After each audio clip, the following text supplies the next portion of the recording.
Hello, hello. Welcome in for another edition of Talking Rasslin.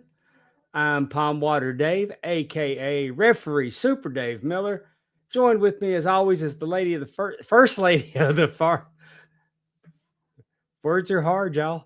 The No first kidding. lady of the Arn Anderson fan club, Miss Amy Vaughn. Woohoo. I just was listening to Arn and Paul on the Four Horsemen Network. They were just doing a little Paul or ask Arn anything, See, you're doing as it too. That shit's always. catching.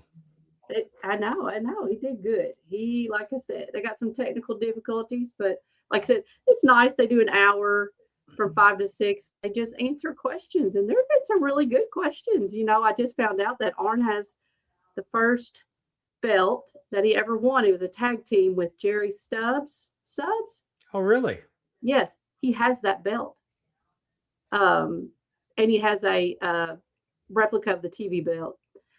But anyway, and he even said something about selling some ring used items. I will say, I totally perked up for that, as you know. Yeah, he needs to. He needs to put them on Heritage Auction. Have you No, heard I what think they he just found? to let me come and look, and I'll pick out Oh, some pieces, and then he can do whatever he wants, right? have you heard what they recently found? What's going to be in the next No, Heritage Auction? no. Well, they got what us belt collectors call the Hogan 86, Okay, which was the one before the Winged Eagle, and it would have been okay, used WrestleMania 2, and it was one that Hogan went into WrestleMania 3 with, okay. and they have photo matched it, and it is the actual WrestleMania 2 belt. And they're thinking that it will go for over $1 million.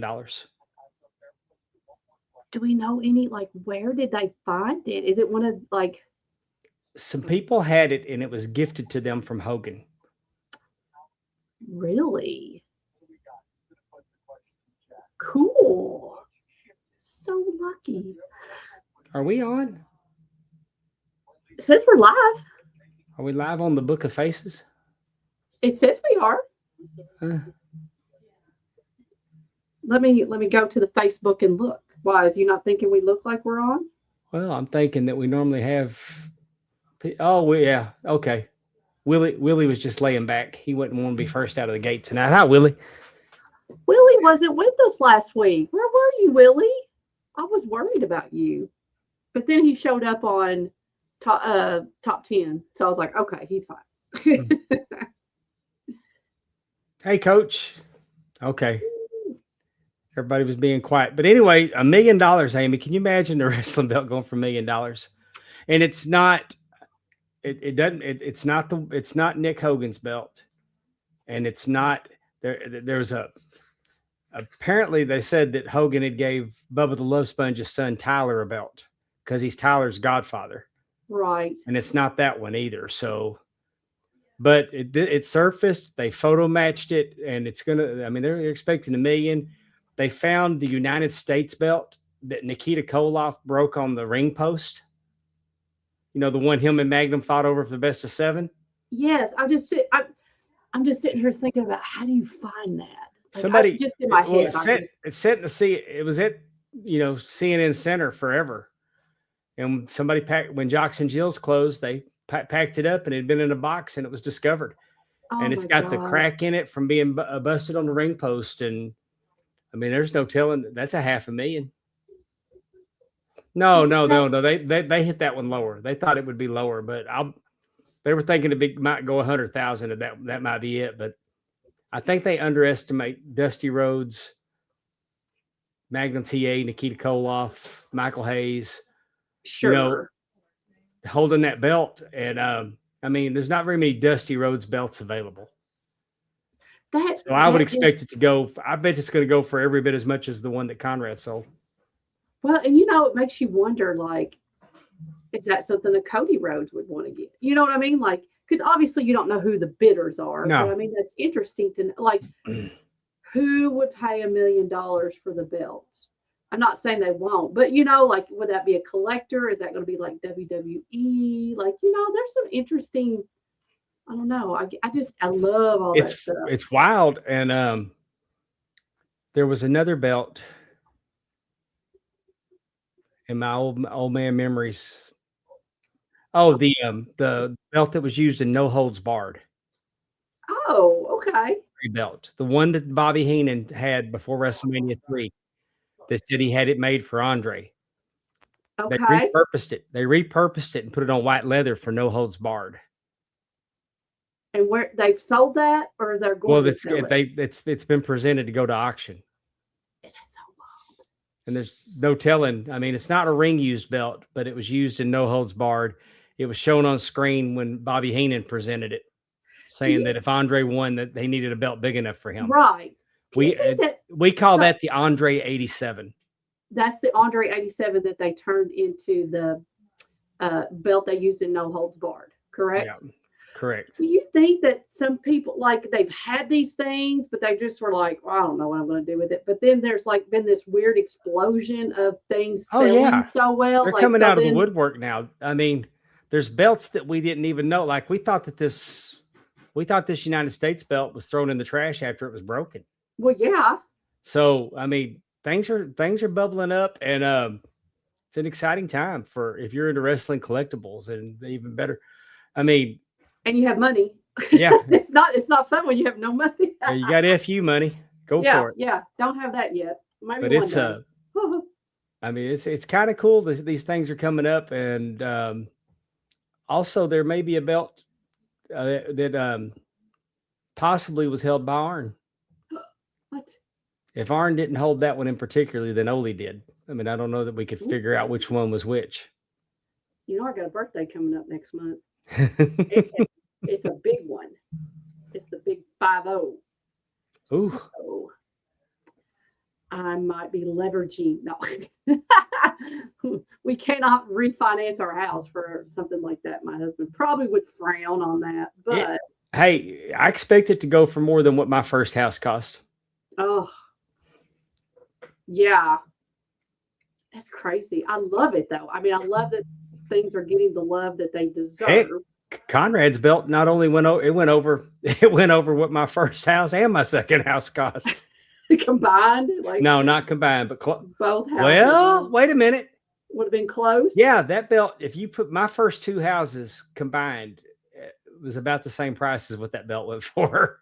Isn't that crazy? Wow. Aren't you just like, oh my God? Now, you were mentioning birthdays. There's something else that's having a birthday today.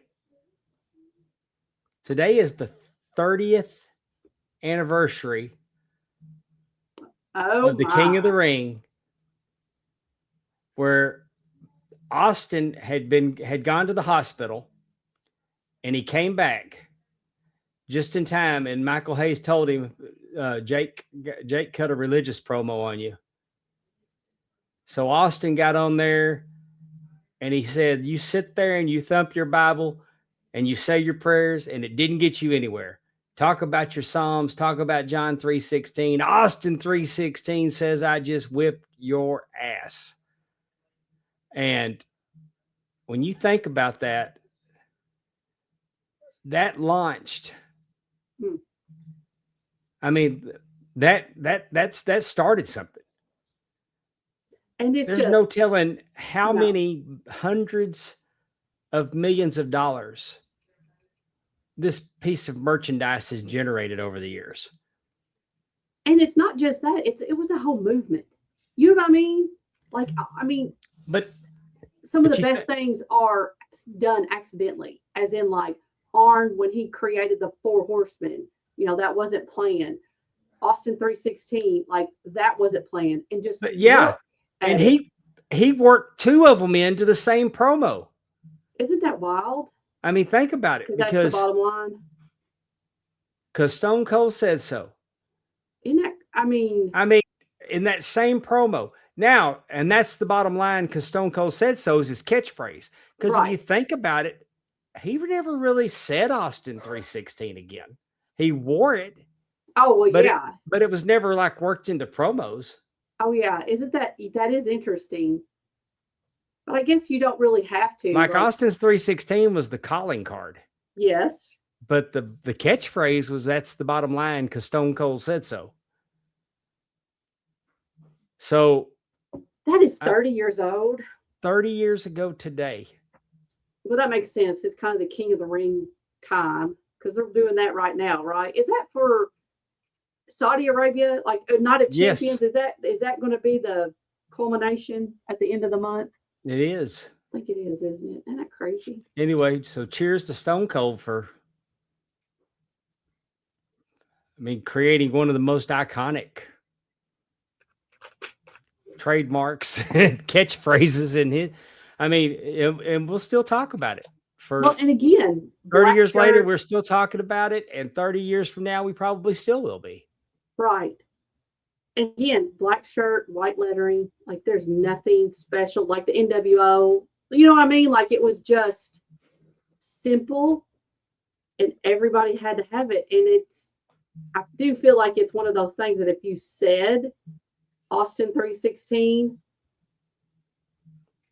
people are going to understand. Like maybe not everybody, but you know what I mean. Think Like the NWO shirts. I think the NWO merchandise is probably the only other thing that's even close to it. If it's, they may be 1 and 1A. I don't know if you could drill down to how much money was made on those marks, but I think when I say marks, I mean trademarks, not the marks that bought it. Right. I do think though that's one of those shirts, Austin 316 and NWO.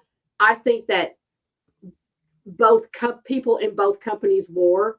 You know what I'm saying? So Yeah. like the crossover was for those shirts were probably unreal. Probably more for NWO. Oh, Like, Kevin you see a Nash is lot still more. getting Kevin Nash is still getting mailbox money from that. Yeah, that's what I mean. Like you still see for shirt wise, you see a lot of NWO for life. Like you still see a lot of that. And then especially when it branched off into the LWO and Wolfpack and you know what I mean? So that is kind of interesting, especially since it was just, Steve Austin was just a one-man show. You had the NWO that was, the group, but still like I always think it's interesting when we look back, and again, I do anyway, about the tapestry of life and just how things weave into each other. And again, how Roberts was going through his religious phase. You know what I mean? Like he was having his own revelation of things in his life. So he, was being sincere about that gimmick and said that. And then, Stone Cold comes out with, oh, your Bible, and comes out with that whole piece. And then the way it took off and sent him into, Austin was probably sent into the stratosphere with that. I remember when he said it, like, I was like, wow, was that Doc Holliday or Doc Holliday? What is that what he went by? Doc Holliday? No. Doc Hendricks. Hendricks, thank you. Yeah, Michael Hayes was Doc Hendricks. I was like, Doc Holliday was he at the he was one of the young guns, wasn't he? Yeah. Doc Holliday was the with Wyatt Earp and is that my Huckleberry? Whatever. Yeah, is that him? I'm your Huckleberry. I'll be your Huckleberry. Yeah. Anyway. I'm your Huckleberry. Summer has kind Johnny Ringo smushed my brain a little bit. I haven't had to do any critical thinking for a little bit. I will say this though, just for all our fans out there too, make sure you just say a little private prayer or good vibes, whatever y'all do. Aaron's got to get his wisdom teeth cut out tomorrow. I know nothing's going to go wrong. It's going to be totally fine. This surgery happens all the time, but when it's your baby. How many boxes did you have to check that you understood? A lot, and I might have to check some more when I get there. Oh man, hey, I got my wisdom tooth one that I had a year ago. I still don't have any filling in my lower lip down here. Really? Yeah. I tell you what, I had a surgery when I was in my teens, like on my jaw. They had to reconfigure it, I guess, whatever. And my upper jaw still is, like under my lip, like you said. Like it still gets a little numb, or there's still some feeling, which they said, but I'm gonna have to have a tooth. I'm gonna have to have a tooth pulled and replaced with I'm gonna get an implant. And really, my dentist said that you'll have to go to oral surgeon for that. And I told him, I said, well, we're going to have to find me another one because I ain't going back to that son of a bitch I went to last year. No kidding. Yeah, really. you had a terrible time. I mean, he did write my dentist a note and told him in all his years it was the hardest extraction that he'd ever had because my wisdom tooth had turned completely sideways. Well, I told Oh, him, and here's where I screwed myself. So I said, while you're in there, go ahead and get the top one. Well, oh, the top one had fused, so he ended up breaking a piece of it off, and now I got like a jagged piece up there. Yeah, no, no, no, no, no. he could kiss the most crustiest part of my ass. I I would never go back to him or send anybody to him. Oh my gosh, I definitely am not. I mean, I don't know too many people that are super excited about going to the dentist. Like it just makes me nervous. You know, they're in there cleaning your teeth with all those instruments. I don't know, but I mean, I almost have to take something, you know, like my anxiety just shoots up. I could not imagine what you went through. Like I would probably have to be completely knocked out. And I'd have all my teeth pulled, so I have dentures, so I'd never have to do that again because I think I'd be I love you traumatized. for that, Andrew. Lord help me. Coach Keith sent some prayers up for him.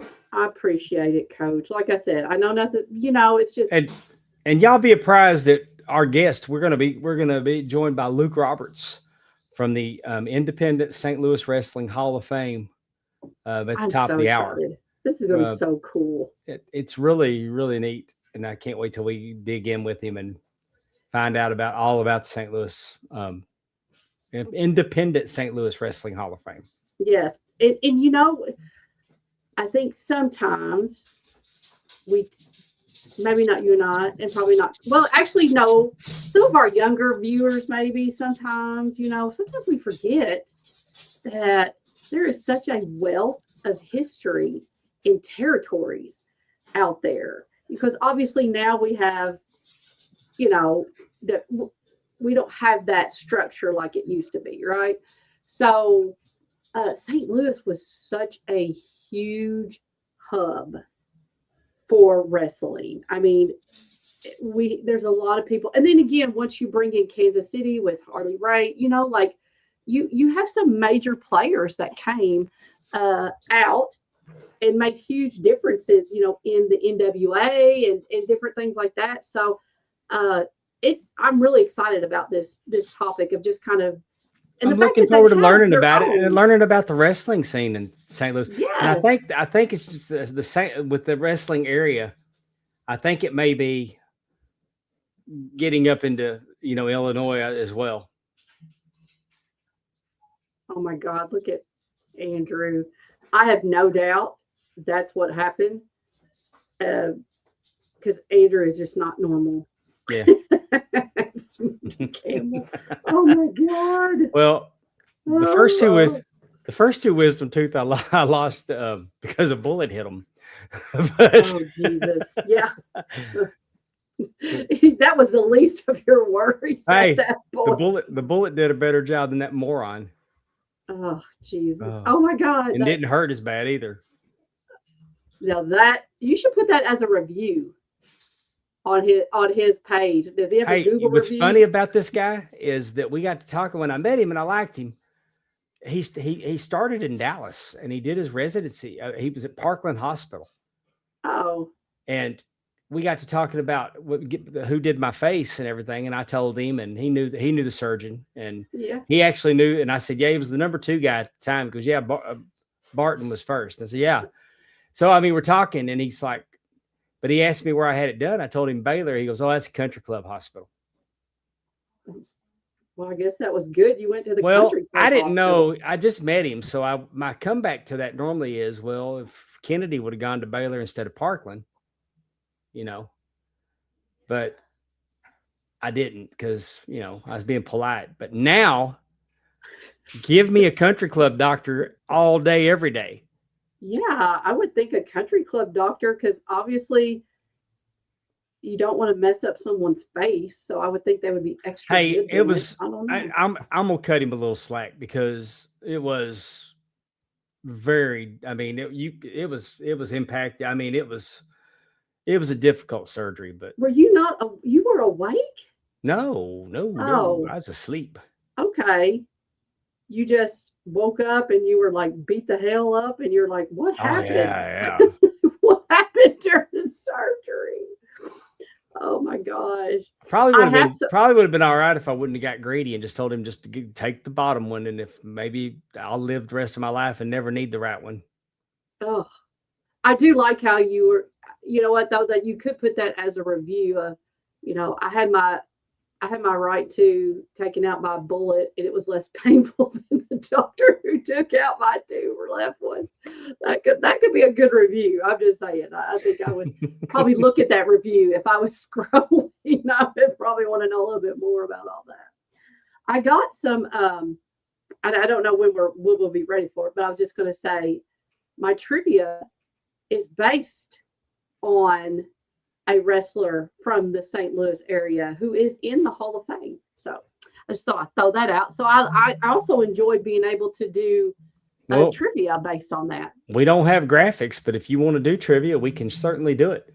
I'll be more than happy to go ahead and read it off to everybody. Do we have my graphic of like starting it or no? Just go. It's time for Amy's trivia. Can you hang? How big's your brain? It's time to play. All right, for everybody with us, all three of the TNA top 10s with us now. Hey Terry, Woohoo! How's it going? Thank you everyone Allison's for joining here. us. As always, we appreciate your love. Andrew's here, Coach It was- Keith's here, Willie's here. It was weird because on Facebook, like it wasn't showing up on my feed that we were live. I had to go find it. So which is fine. I was just I always share it whenever, I see it on, but Yeah, maybe it'll come on. It'll be fine. It'll be fine. we've been having a hard time connecting to Facebook lately. Wonder why. I don't know. Well, maybe we get Elon to buy it too. Ooh. Well, does it work good on? Yeah, we'll see. So, as you might have heard, so we don't have actual slides, but I'm going to read you. I'll read you the questions. Any chance you have any guesses on who trivia might be on? I will say this: it's a female, and she is in the Wrestling Hall of Fame, St. Louis Wrestling Hall of Fame. Do we know of anybody?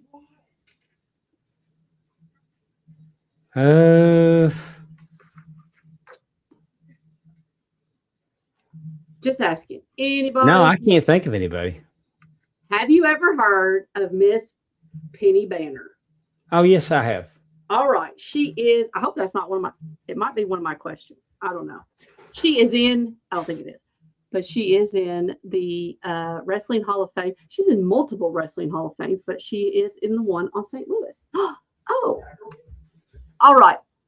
The first question, her first name, I might have to get my glasses, is Marianne Kostecki, which is AKA Penny Banner, was born in St. Louis, Missouri on August 11th of what year?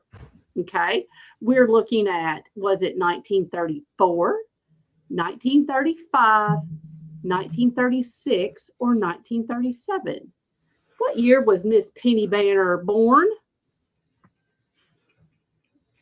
34, 35, 36, or 37? I'm just going to guess with Terry and go 1936. That would make her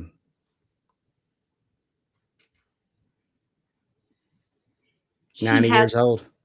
She has passed away, but stay hard, Penny. Huh? Stay hard, Penny. Actually, she was born in 1934. Oh. Yes, she's a little bit older, right before well, it kind of gets into it about World War II. But yeah, so she was born in 1934. And if you ever get the chance, type in Penny Banner into YouTube, and there's some really fabulous interviews with her, and she kind of tells her whole story, and she's a fascinating character. Okay, next question.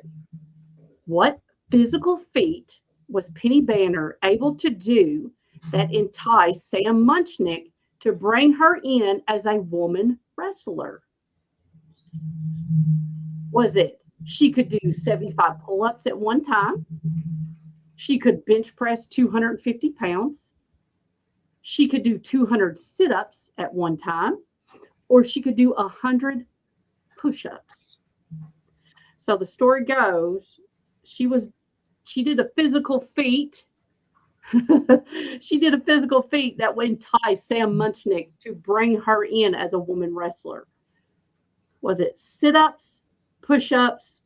She bench pressed 250 pounds, or pull-ups?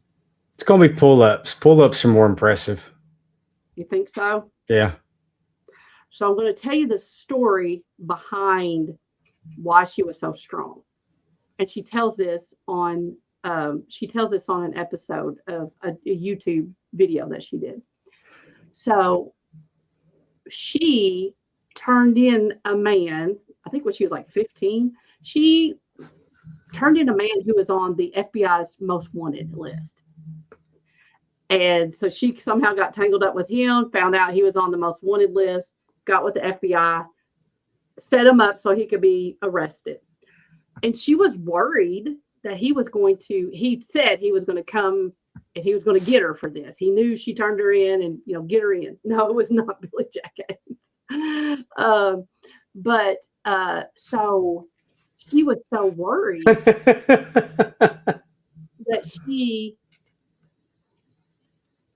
she decided that she was going to become physically fit, and she knew some jujitsu, like she was taking some judo, like she was really preparing herself to, if she ever was attacked.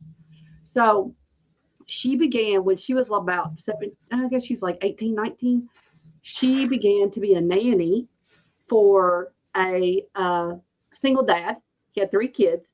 And the deal was whenever he got home from work, she could take the car.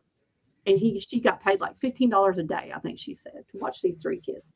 So whenever he got home, she would take the car to this like country club, and she was waitress. But in the downstairs, they had this gym, so she did all kinds of workouts and stuff like that. Well, a guy came in who was Sam Munchnick's friend, and was like, oh, hey, that's a new girl, was asking the bartender, I guess, whatever, about her and stuff. And the bartender was telling this man about her and said, yeah, she can do 200 sit-ups at one time. And he was like, I don't believe that. So he told Penny, he said, I'll pay you $20 if you can do 200 sit-ups at one time. And she goes, okay, I'll do it after work. And so she did. And so this man who was a friend of Sam Munchnick was like, hey, you need to go down and see this girl. She can do, she's very athletic, very physically fit. And she can do 200 sit-ups at one time. So that enticed a meeting, and Sam Munchnick brought her in. She's more of a man than I'll ever be. No kidding. But it all started because she kind of got involved with someone who was on the FBI top 10 wanted. So she turned them in. So she wanted to get, I don't know who the person was. She never actually says in the video, but that's probably smart. I mean, I don't know, but yeah, she was very much, she's going to take care of herself. All right. So 200 sit-ups. Next question. What famous singer did Penny Banner briefly date during her early days of being a wrestler? Was it Hank Williams, Marty Robbins, Elvis Presley, or Johnny Cash? She dated a famous singer briefly during the early days of being a wrestler. Bing Crosby was not an option, Terry. Exactly. I'm going to go with I'm going with Hank. You're going with Hank? I'm going with Hank. We have an Elvis in there and a Bing Crosby, which we're not going to consider because Bing was not in the lineup. It's either Hank Williams, Marty Robbins, Elvis Presley, or Johnny Cash. Who are you going with again? I'm sorry. I'm going with Hank. You're going with Hank. Hank Williams was her absolute favorite artist. She would listen to the radio because they didn't have a television, but she actually had dates with Elvis Presley. Oh, dang. Elvis liked to date in the wrestling circles. Elvis was a big wrestling fan, so yes. Yeah, we learned that Teeny had more than one date with Elvis. Exactly. So, and I don't really know, like she doesn't really. Yeah, divulge a Jeff whole Jarrett's lot, grandmother dated the king. Isn't that crazy? Yeah. But I mean, a man about. I mean, he was very fascinated with Elvis wrestling, liked so, I wrestling. mean, yeah, he did. So I mean, and you see a beautiful woman who's doing all that stuff in the ring. I bet that was pretty cool. So Miss Penny Banner won a battle royal to become the first ever official AWA World Women's Champion on August 6, 1961. How many days was she champion? So we're looking at, was she champion for 484 days, 487 days, 490 days, or 493 days? So she was champion for over a year. Was it 484, 487, 490, or 493? Seems like I remember it being 493. From what do you think? Amy, how the hell would I know? Oh, well, I thought you were just, I thought you were saying that. I'm trying to be entertaining. Oh, my bad. The reason why I asked is trying because to show off for the TNA folks. Oh, I got you. Well, you're correct. It was 493. Right. I told you. I didn't even know she was the AWA Women's Champion. I thought she was just. I thought you were going to say NWA. She was never the NWA Women's World Champion. Moolah had that on lock. Well, and June Byers. Yeah. There were some different, and then they all kind of started. Like one would have the title and they would say that, it kind of got split up sometimes too. So I don't know. Them days were wild. So what year was Penny Banner inducted into the St. Louis Wrestling Hall of Fame? Was it 2007, 2008? Sorry, I don't know if you read that comment. And just to be clear, that this is not the same Hall of Fame that we're going to learn about tonight. What? The Hall of Fame that Penny Banner went in is not the same one we're learning about tonight. It's not? No. What is this one that we're learning about? We're going to learn about the independent St. Louis Wrestling Hall of Fame. I got you. They've been around since 2018, I believe. Oh, yes. You're right. What year was Penny Banner inducted into the St. Louis Wrestling Hall of Fame? 2007. And why do you say it like that? It's the only date I can remember out of the choices you gave. The first one. It was okay. I'll go back. 2007, 2008, 2009, or 2010. I'm still going to go 2007. Well, that's good that you did, because that is the year she went in. She was one of the first inductees. She is in that group, the first that were inducted, and she was the first woman, obviously, because she was in that first group, the original. I am as thrilled. I'm as thrilled with my performance on trivia tonight as I was with winning $4 on the Powerball. Ooh, don't go spending it all in one place. So I got a couple. I reinvested. You reinvested? That's smart. I actually played the same numbers. I played the same numbers for 9 drawings. So I'll spend $18 and I'll use the same numbers for 9 drawings. And after 9 drawings, I'll re-up and do it again. I've been using these same numbers now for, I've re-upped 4 times now. Really? I think you have to because we've talked about this. I've won all of $8 and spent 72. Well, Terry does this where he has certain numbers. We've talked about this because he has to drive to go get his ticket because, Alabama doesn't have the lottery. And he plays certain numbers. And I almost feel like if you start picking certain numbers, you got to go with that, because the day you don't do it, those numbers will come up. I just have that total fear. Could you imagine? Well, I had ChatGPT pick them for me, and I'm playing them Because quick pick, I've never done any good at quick pick either. Oh, that's interesting. But I've got two fill in the blanks, and I don't think you're going to do the first one. You're probably not going to get it all. The second one, you could figure it out. But and the crowd said, "No shit." well, I did make this intentionally hard, but yeah, that's hard. well, It's harder than times were in 1929. No kidding. And now they're going to say, because you were there, right? So, but Penny Banner won the NWA Women's World Tag Team Championship. So she never held the actual heavyweight belt, women's belt. She held the tag team belt. She held it 5 different times with 3 different ladies. Can you name any of those ladies?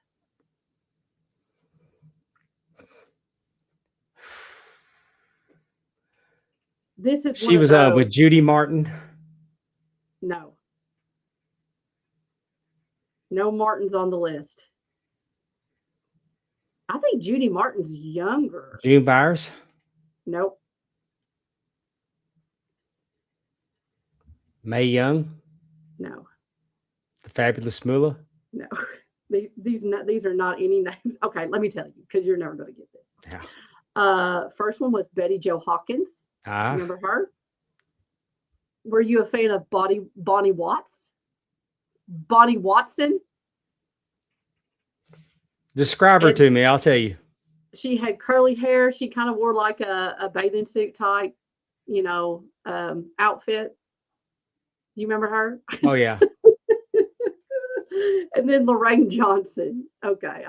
That was too hard. I'm sorry. That was too hard. But I do think you will get this one. Did you know Penny Banner was the first woman inducted into the George Thragos Lou Thez Professional Wrestling Hall of Fame in 2008? What award did she receive? So you know some of the awards that they give out at that event. Is there going to be... Oh, I got to guess? Yes. This is fill in the blank. Penny Banner was the first. I don't remember woman. The categories. It's she got the Carl Gotch Award. The who? Carl Gotch.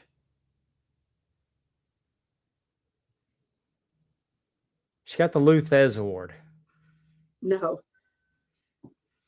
Let me look up something. I thought it was the Frank Gotch Award. Okay, him. Hold on, let me make sure. You said Carl Gotch. Now I'm like, hey. My mind sometimes goes. So let me make sure. Oh my God. You got to double check it. You wrote this? No, it is Frank Gotch. This is a freaking rib, isn't it? No, I swear. It's Frank Gotch. When you said Carl Gotch, that's what made me be like, Frank Gotch. Am I right, though?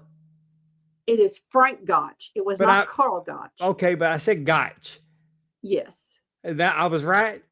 Yes. I do better on these than when I when I actually get this. Because I never look at the graphics. Tip sends them to me, and I just drag them in the PDF into the folder. Well, you should. I mean, you want it to be a surprise. Most of the time, I don't even know what the topic is until I download it. But yes, I've gotten 3 of these hard ass questions just by throwing out some numbers. You did good though. You did good. So now everybody, Penny, again, if you all get a chance, she has some really great interviews out there. And she was I did come with the hard ones today. But I'm really glad because I think it was, again, I got the opportunity to watch some YouTube clips of her and her talking about her story and stuff. She was a huge influence in St. Louis wrestling. And so, and that's just a little bit of how she got there, but she's very influential when it comes to women wrestling. Like, that's one of the things that she talks about is this. Oh, here's the other thing that is awesome. She medaled in the Senior Olympics. She did the backstroke. She did the shot put. And there was something else she did. So, I mean, and then she went into real estate after she got a little bit older. But I mean, she is a fascinating lady. She was She had any married kids? to, yes, she has a daughter named Wendy. She was married to, do you know who she was married to? He was a wrestler. Do you remember by any chance? Somebody giving you the answers? I don't know. Let me guess. Yeah, She- guess. Penny Banner was married to was he a jobber or was he main eventer? He was not a jobber. Was he Billy Redlines? No. I think you will know the name. Sometimes he was with his brother, tagged with a brother.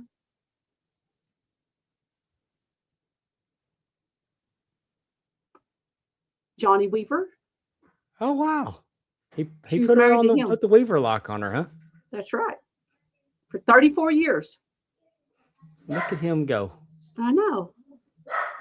And I think that's, oh, go ahead. I'm sorry. I think she can take him. She probably could. She probably could. But again, I think even though we just really just slapped that all together, everybody got to learn a little bit about her. Again, check out her on YouTube. Fritz she's is a very excited about impressive- her. I know.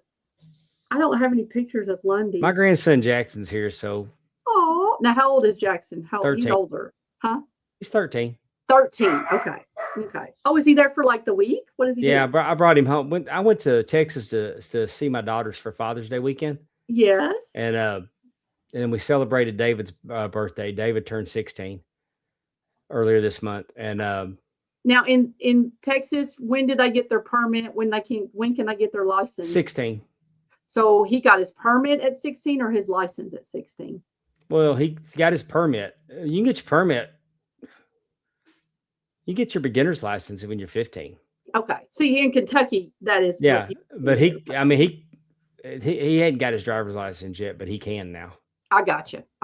So when Maddie they turn here in Mississippi, Maddie she got her beginner's permit, then she got but she couldn't get her driver's license until she completed driver's ed.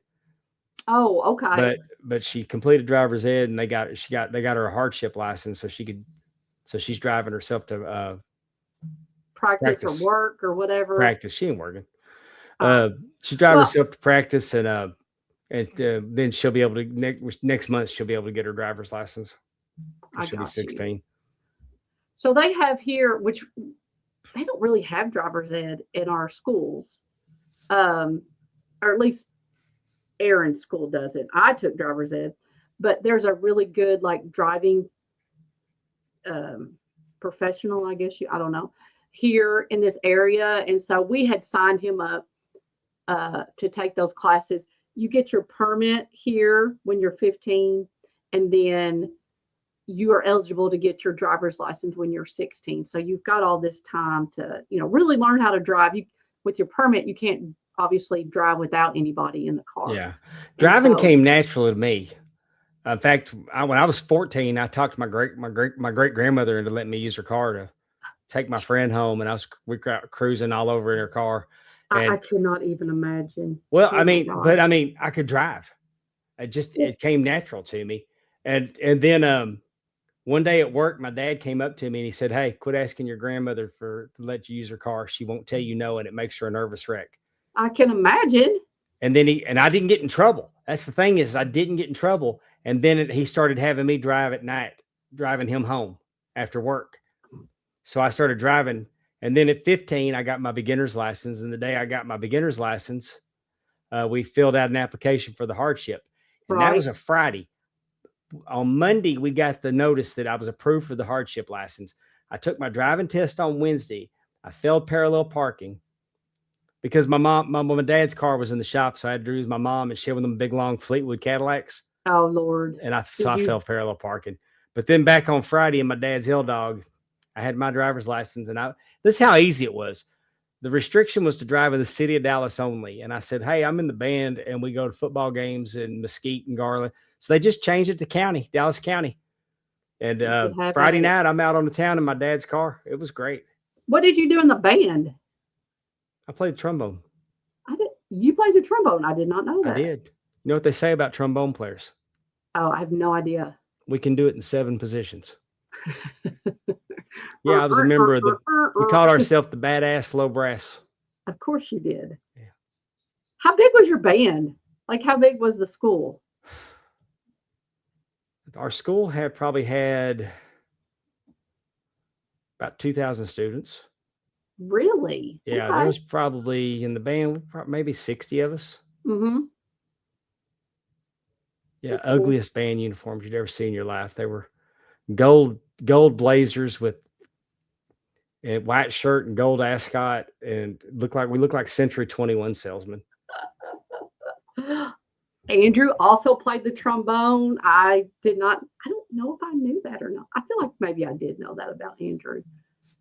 How cool. Anybody else in the chat played the trombone? Don't have my integrity question. Terry just texted me and said, "Stop using your phone to cheat. We see you." I was not using my phone to cheat. I show you everything. I don't care. Your wrist was lighting up. Oh. Yes. Anybody else in the chat play the trombone? Let's just go ahead and get them all out there. I never did play. Yeah, I did. I enjoyed we called our jazz band, we called it the lab band. And I really enjoyed being in the lab band, and I hated being in the marching band. She said that was Allison that texted you. Oh. I guess we don't have to worry. It's in the group, so that's funny. We don't have to worry about you cheating because you can't read. Even if you were trying to cheat. Look, it says Terry on it. I'm just teasing. Oh, I guess because Terry laughed at it. That's probably why. It doesn't matter. But when the hostages were released from Iran, there was a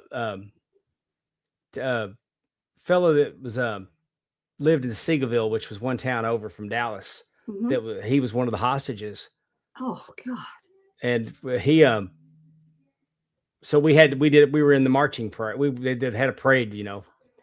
And one of the songs we played was "It's So Easy" by Linda Ronstadt, and we played "Hot Stuff" by Donna Summer. And to this day, I turn those songs when they come on the radio just because I had to play them we marched for 4.5 hours. I can imagine.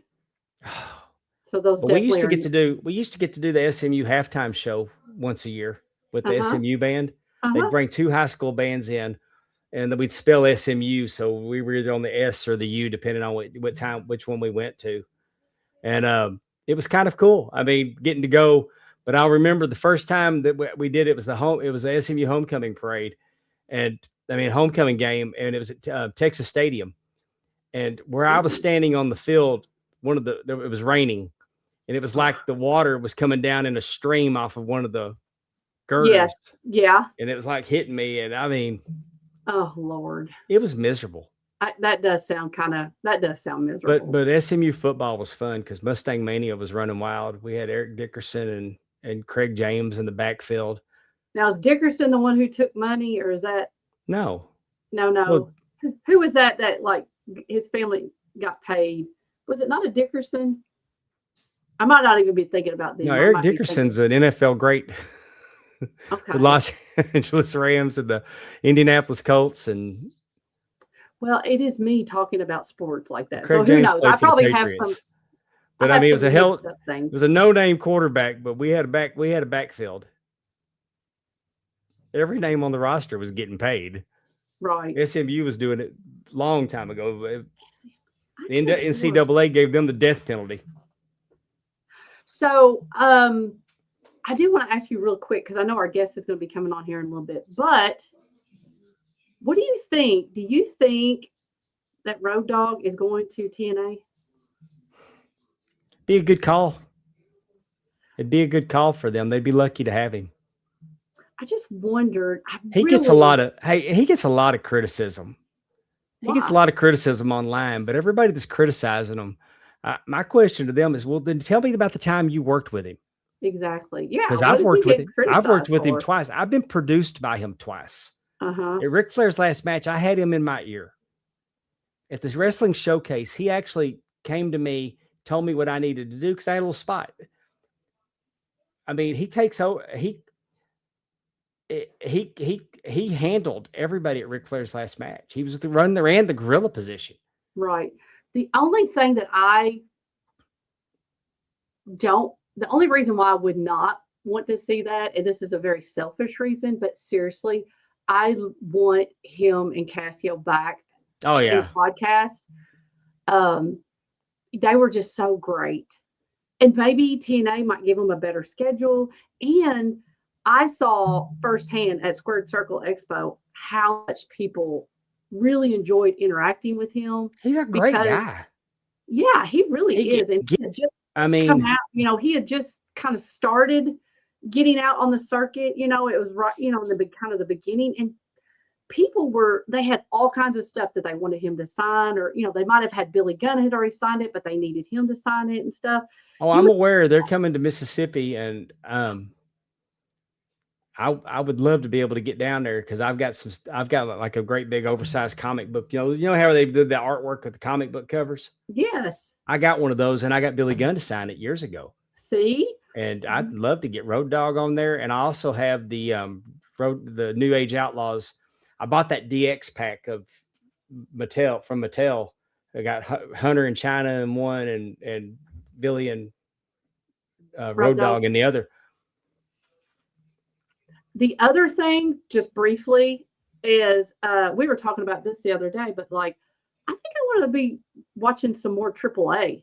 Like they've got the whole. I mean, I bought a new TV today. Oh. And it's a TCL, Mm-hmm. and it comes with a channel, like a TCL, and it's like a lot of content. It's got a Three Stooges channel. Really? Yes. I mean, it's got like content broken down into its own channels. Like it's all, I mean, it's free. It's a free app on there, but it has a Lucha channel. And it also has TNA because like a TNA channel or whatever. Slammiversary 2022 was on a little while ago. And look and see if I got that. And then I have there's another free channel that's on there, Google, because it's a Google TV. There's a Google Plus channel, and it actually has an Impact channel, and it was showing TNA from May of this year. I mean, it's a few episodes back. Right. But it's on. I mean, there's TNA all the time. That's pretty cool. On two channels, on two free channels. That is selfish to say that about, with Road Dogg. I think that he would make an excellent addition. I agree. But I mean, Undertaker, if he truly is, which I know he is kind of like the overseer of AAA. I mean, I really like that faction that came. Of course, it's not Pack of Dogs. What is it? Something Live Crew. But I mean, like that, and Damian Priest is going. Like, I really think that it is really shaping up. Oh, you're talking about in that AAA. Yeah, AAA is great. Yes, AAA. I'm sorry. They got Almost down there. Yeah, I mean, I Almost just think he's impressive. But Andrew said can't hide money. But no, I mean, let me tell you something. When you can buy 60, I had it narrowed down to a Vizio mini LED and the T set, but I kept comparing it to all these. I was doing lots of research on these TVs, and I ended up getting TCL because it was better. Mm-hmm. But for $479, you get a 65-inch television, high quality. I mean, they're not expensive televisions anymore. No, nothing like that is expensive. I mean, anymore. the picture's incredible. The sound, I don't even think I'm gonna put the sound bar back on it. That'd be cool. But yeah, I mean, again, it's such a great. Yeah, I passed on the Vizio and went with the TCL, and I'm impressed with it. Of course, I'm using a Vizio back here. I've got what I did is I bought a new TV for the den. I took the 65-inch from the den, the old one, to the bedroom. Mm-hmm. Took the one in the bedroom, which is a 55-inch, and it's on my desk now, and I'm using it as a computer monitor. Awesome. So But I do think, as always, I like that the WWE kind of has things under their umbrella, because I think that Damian Priest, even Chad Gable, Ludwig Kaiser, like, this is giving these guys opportunities that they just would not have gotten. I mean, they only had NXT, or, you know what I mean? Like, this is a whole different type of fan base. And like I said, I think it's really a good great product. Way. Yes. Well, Speaking of a good product, let let me get this in real quick before, yes, our guest should be here in just a minute. This Friday night, this Saturday, June 27th, at the Florence High School gym, we're doing a benefit for Megan Vanderford. Yes. She has a spinal and brain cancer. Oh, bless her heart. She's a mother of 4. Oh, daughter of a promoter. So Lost Art of Wrestling is presenting Fight. All the proceeds from this show are going to help Megan. Nobody's charging to be on this show. Anything with that's raised is going to them. Sammy Wright's going to defend the LAW championship against Jacob Walker. We're going to have a fatal 4-way with Wright versus Noah Hosey versus Alex Wright versus Hayden Sill. There's going to be another fatal 4-way with Eric Black versus Braden Hosey versus Leo Wright versus Doc Gracie. Oh, I like it. Yeah. We'll see how Doc and Leo do in there, because Doc kind of feels a way about Sammy and Leo. They've been chirping. Leo's been chirping pretty good at Doc too. So good. And then Nick Van Dam's going against Ursa Major. He's a big dude.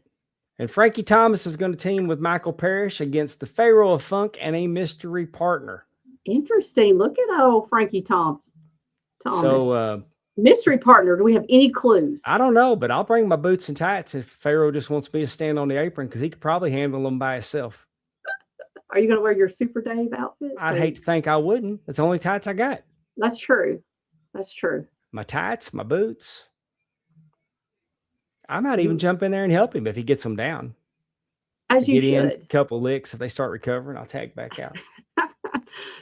And that's really, what a wonderful thing to do for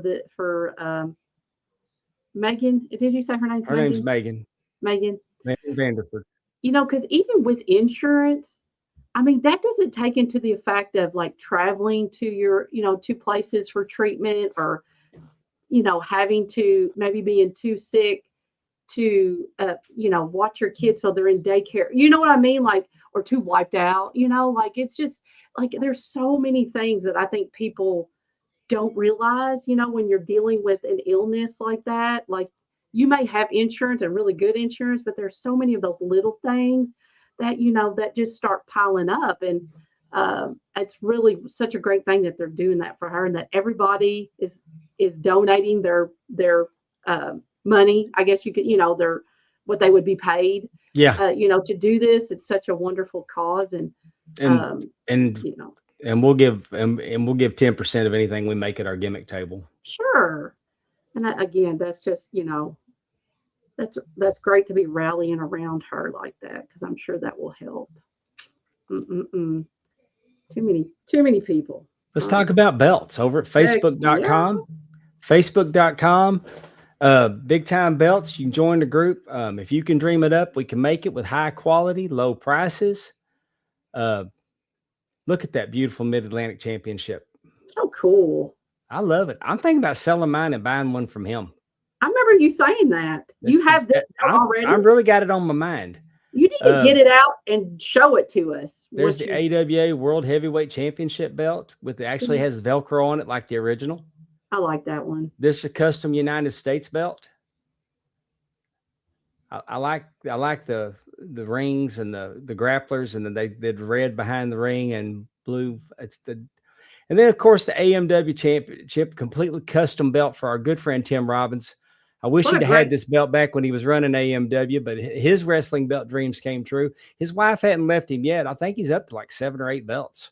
And that blue is beautiful. So I told him, your wife may not like you collecting wrestling belts, but trust me, she will get over it. I've got 70 of them and I'm still happily married. And one on the way. One And we belt want on to the thank wall. Big Time Belts over at Facebook.com, Hamazu Bear, for sponsoring our podcast. Yes, Amy- great. Amy, our guest at this time is with the Independent St. Louis Wrestling Hall of Fame. They have an induction coming up next month, and he's here to tell us all about it. At this time, welcome our guest on Saturday, July 19th at the Andres Banquet Center, Telegraph Road, St. Louis, Missouri. Welcome to the show, Luke Roberts. Hi, Luke. Hey, hello. Hey guys, I got to tell you right now, I am just so in awe of what I've seen thus far. I mean, I thought I was a belt collector, and I'm going to tell you right now, you put me to shame. I mean, right now I got one here that I know you very well would want to add to your collection as well, and I wanted to go ahead and start off the interview with this. This is actually the Independent St. Louis Wrestling Hall of Fame championship belt. Now, a lot of people say, a Hall of Fame. Why do you have a championship belt for the Hall of Fame? What makes this belt special, and I hope my camera will be able to pick this up. Do you notice right here on the side plates? These aren't names of inductees. These are actually names of promotions that have been in the St. Louis area. The last time we did a history check, we were looking probably the last 40 years. So when we talk about independent wrestling in the St. Louis area, we needed something that would be a true benchmark of what St. Louis independent wrestling is, and the Independent St. Louis Wrestling Hall of Fame belt shows that, just like our induction ceremony on Sunday, July 19th. I love that. Yeah, when you sent me a picture of the belt, in fact, I've got it in the slideshow that I'm gonna put up in a minute. It's a great belt, and I didn't realize that those were the promotions on there. And so now I need you to take another picture where I can see the side plates real good. I'm a belt mark. Wrestling belts are why I would not have had the wrestling career that I've had. I mean, I'm 20 years in as a referee now. A couple of wrestlers, Joey Corman and Mike Page, the Overboys, would me and Mike, I bought belts from him. And then I sold him a belt, and he's the one, after talking to him and Joey for 3 hours over dinner one night, they sent me to a wrestling school. So, hey, just to give you an idea too, if you want to talk about that, it's ironic that you and I'm actually here in my office right now. You and I very much hit on the same wavelength. Oops, sorry about that. Because myself, I'm also a pretty knowledgeable collector as well. Does this one ring a bell, sir? oh yeah, I have I got one, but one. I can't reach it. Yeah, that's the only one I got. And like I said, that's one of the things when you sit there and you look at professional wrestling, there's lots of things you look at. You look at the pomp, the circumstance, the pageantry, the storytelling, the championship belts, you name it. I mean, there are so many different avenues to look at. And like I said, being a fellow official, not just for the Hall of Fame, but like I said, I've been around wrestling a long time. And when I finally managed, I was kind of here and there and wound up becoming a referee after my in-ring career was over. And I give props to anybody who steps in as the official inside the squared circle, because simply put, we don't get the respect we deserve when we're in the stripes. We really don't. No, The fans don't give us our fair share. The wrestlers sometimes don't give you your fair share. But one of the biggest things I've always said is a good referee turns a good match into a WrestleMania main event. A bad referee can take The Undertaker versus Shawn Michaels and turn it into a match that everybody wants to take the quote bathroom break for. right. And again, I give you props for that. And like I said, I'm thankful that I'm able to be here on the program tonight. And I'm gonna level with you here. I was looking at the title of the show, and I was listening on my way back into the office this evening. I took a little bit of a break this evening to get some dinner in me. Song by the gentleman by the name of Glenn Goza. Yeah. Well, I'm aware. I saw Glenn Goza perform. I saw him perform that song. I'm from Dallas, so I grew up going to the Sportatorium. Hey. But he sang he sang Rasslin, Rasslin, that's Rasslin. And he actually wrote the song Heaven Needed a Champion, but they got a young lady named Jill, I can't remember her last name, to sing it at David Von Erich's memorial. And you know, when you talk about professional wrestling, that's just another reason why you've got to love the independents. You've got to love all these promotions. And again, a lot of people wouldn't say, well, world class, they weren't an independent. But to me, a lot of times when you look at independent wrestling, you do have to a certain degree, look at the territory days, look at promotions like world class, look at like Mid-Atlantic, like you showed the championship belt earlier on in the program. When you look at like championship wrestling from Florida, you look at Crockett Promotions, you look at Nick Gulish, you look at the bars up in Portland, you look at things at the Olympic Auditorium. There are so many different professional wrestling organizations back in the territory days. And I would say that promotions, especially now today, that aren't WWE, that aren't AEW, that aren't New Japan Pro Wrestling, those are your territories in 2026. And again, I got to tell you, interesting side note, I had a friend of mine, and he's a huge wrestling collector. A friend of mine, a gentleman's by name of Dr. Drew Abenhouse. He's the ring announcer for Southern Illinois Championship Wrestling and been a friend of mine for many, many years. He had gone online a few weeks prior to going down for WrestleMania, and he was looking at some different collectibles, historical items, and he found something which just amazed me, and he actually took the video to prove it. He went to Cadison Industrial and actually took a good-sized rock, probably about inch and a half long, from the side of where the Sportatorium once was. So, again, shout out to all. You gave me an idea. The next time I'm home, I've got to go by there and get some. I'll put it in one of my Pondwater jars.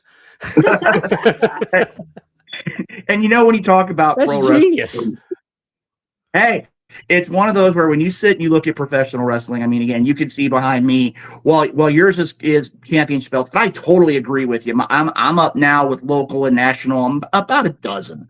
And my wife's still with me. I don't have nearly as much of a collection, but my collection, as you can see, mine primarily as of late has become wrestling masks. And you were talking about a certain individual too. I don't know if you can see it here in the camera or not. Does that one ring a bell? That's the grappler.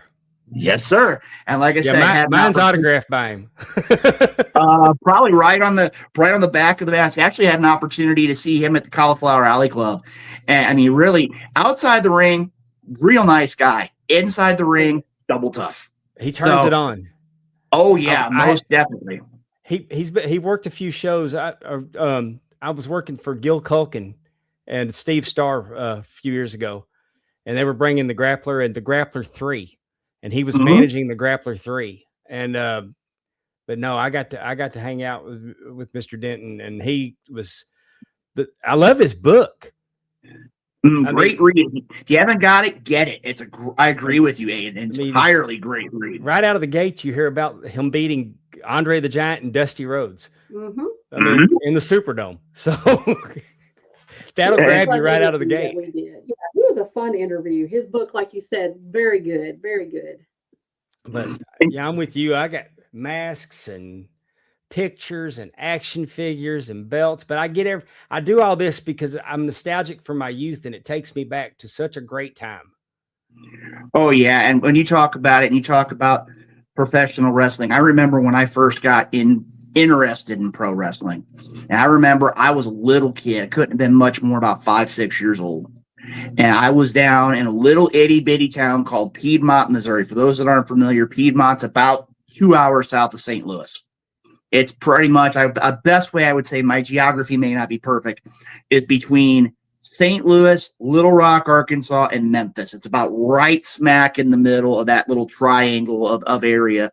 And I remember, like it was yesterday, that we had to be, didn't matter what was going on. We could be cleaning house, we could be mowing the yard, we could be taking care of errands, whatever. But we had to remember by 5:05. My dad was in my grandfather's recliner. My grandma was in her recliner. My mom was on the couch. I had to sit on the most painful shag orange-brown carpet you could ever imagine. Okay, I'm not going to fit. It wasn't carpet. It was just basically a piece of cloth put over concrete. That's about what it felt like. But I remember very well, he didn't have cable at the time. but for some reason she was able to get WTBS. And by getting WTBS, I was able to get my first real taste. And again, a lot of people say if they're St. Louis, then, oh, wrestling at the Chase was their first real taste of pro wrestling. That wasn't for me. Mine was Georgia Championship Wrestling, watching the likes of Ole and Arn Anderson, having a little bit with the Lars Anderson era, Thunderbolt Patterson, early Dusty Rhodes, early Magnum TA, the likes of the Road Warriors very early on in their career. And like you said, once you find something that hooks you into it, you don't want to let it go. And I mean, from being a 5-6-year-old kid to now somebody who's been around the wrestling industry, and it doesn't look like it. I know you guys are going to question it, but for somebody who next March will be celebrating 40 years of being involved in the pro wrestling industry. Wow. I mean, again, I've seen it all. I've done it all. And like I said, you may say, oh, well, wrestlers need to be athletes. That's what they need to be focused on. I'm more of a different mindset. We're all still fans at heart. That's why we do what we do. That's why we enjoy what we enjoy. And that's why I still love doing what I do now. And I enjoy being here tonight on the program because we're going to talk about something that's near and dear to my heart, the Independent St. Louis Wrestling Hall of Fame that's going to take place on Sunday, July 19th. Well, tell us how the Hall of Fame got started. The Hall of Fame got started in 2018, and for those that would know, and I think you both would agree, St. Louis has been consistently considered one of the premier wrestling towns in the history of pro wrestling. You can start back all the way to the days of Sam Muchnick, the Coruscant Room, the Chase Park Plaza. You could talk about places like Kiel Auditorium, the arena, which some call the Checker Dome. When you go back and you look at pro wrestling, St. Louis always has had that notoriety. Many wrestlers have said, St. Louis, if you made it to St. Louis, you had done something in your career. And in April of 2018, two gentlemen, one by the name of Big Time Jim Harris, who is now the executive director of the Independent St. Louis Wrestling Hall of Fame, and another man who I consider to be a really good friend of mine, that being Nick Ridenauer, started the Independent St. Louis Wrestling Hall of Fame.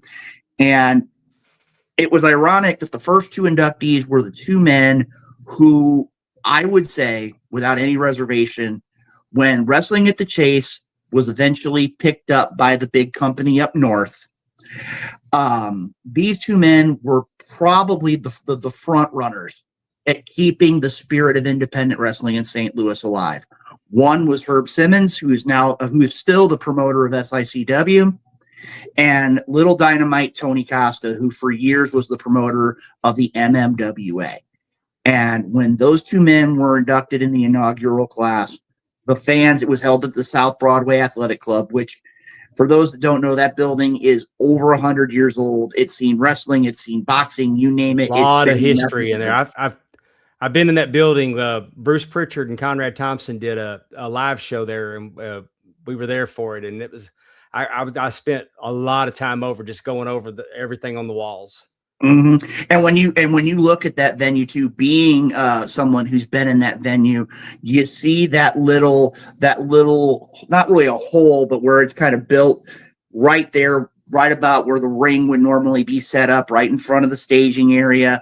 And I remember very well, like it was yesterday, when they would have the small disco ball there, and they wouldn't remove it because nobody would fly high enough to hit it. But I mean, it was just one of those, even then, I mean, you could imagine what it would have been like 15, 20 years prior, when the beer was flowing freely. Smoking was, commonplace. And when those lights went down at 8:00 and you saw the wrestlers making their way to the ring, you knew things were going to get real.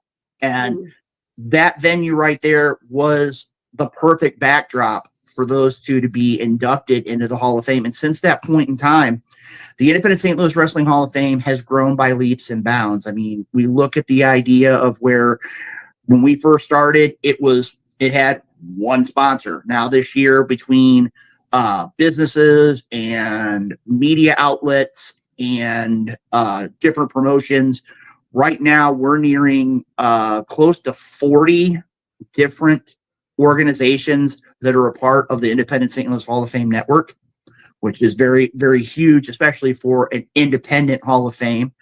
You look at it from a perspective that in the last couple of years, we've started seeing more of an influx of independent wrestlers who make their movement to the national level. One that really sticks out in my class was the induction of Mischief into the Hall of Fame last year. If you look at St. Louis wrestling, you don't have, and again, I'll just throw some names here. You don't have Dingo. You don't have Mischief. You don't have Delirious. You don't have Matt Seidel. You don't have Daisy Hayes. You don't have Hillbilly Jim. You don't have Randy Orton, among others. You don't have those individuals that make their way to the national and international stage. And that's one of the, even when you look at it now, the likes of wrestlers like Savannah Stone, who's got her start in St. Louis and is now really lighting the scenes up on the Pacific Coast. You've got Rain Victoria, who's heavily affiliated with 01 Wrestling in Central Illinois. Another one who's been in NWA, who's been in ROH, and is currently the Women of Wrestling Tag Team Champion, most Doris Tootie Lim Ramsey. Again, that shows when it comes down to St. Louis, that's where they all came from, and they all stick to their roots. Another one that's out there, and we hear about it a lot with the phenomenon that is Danhausen. We would be remiss, even if we're talking about the St. Louis Independent Wrestling Hall of Fame, we would be remiss if we didn't talk about the rise of Danhausen, especially as of late. But you always hear, or in several different interviews, that he talks about when Warhorse went to AEW back during the pandemic and wrestled Cody Rhodes for the AEW TNT Championship. And again, Warhorse, another one that's made huge statements coming from St. Louis. And to continue to have that kind of a situation, to have a Hall of Fame that acknowledges those who go from the independents, who make their way to the top of the professional wrestling world, and they make, and again, as sad as it is, you go up to the top, and a lot of times you start making your way back down. But the fact is, with the Independent St. Louis Wrestling Hall of Fame, there's a lot of individuals who have consistently paid it forward. The ones that have gone out there that'll train wrestlers, that'll go back and they'll be sitting watching a monitor in the back and watch every little detail of every match and go out there and see what they can do to make the sport they love so much more entertaining for the fans. Because without wrestling fans, pro wrestling doesn't exist. Cool. How do you all choose people to be part of your Hall of Fame each year? But that's a great question. We talk about the Independent St. Louis Wrestling Hall of Fame. And if you get a chance, you can check it out on our website. That's one thing that a lot of people don't look at is how do you choose it and not make it a, as they say, a good old boys club.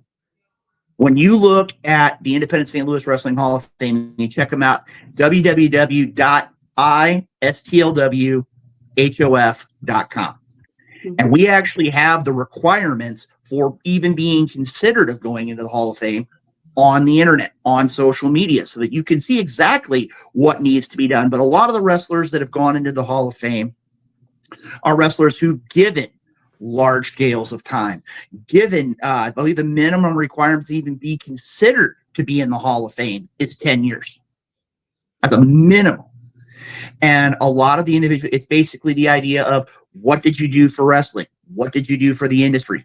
What do promoters say about you? That's one thing that the Independent St. Louis Wrestling Hall of Fame feels very fortunate about, is there are a lot of promotions that regularly communicate with us. I mean, just as I said, the MMWA regularly communicates with us, SICW, Dynamo Pro, CHWA, WLW, the Cottage Hills Wrestling Alliance, St. Louis Anarchy, Glory Pro.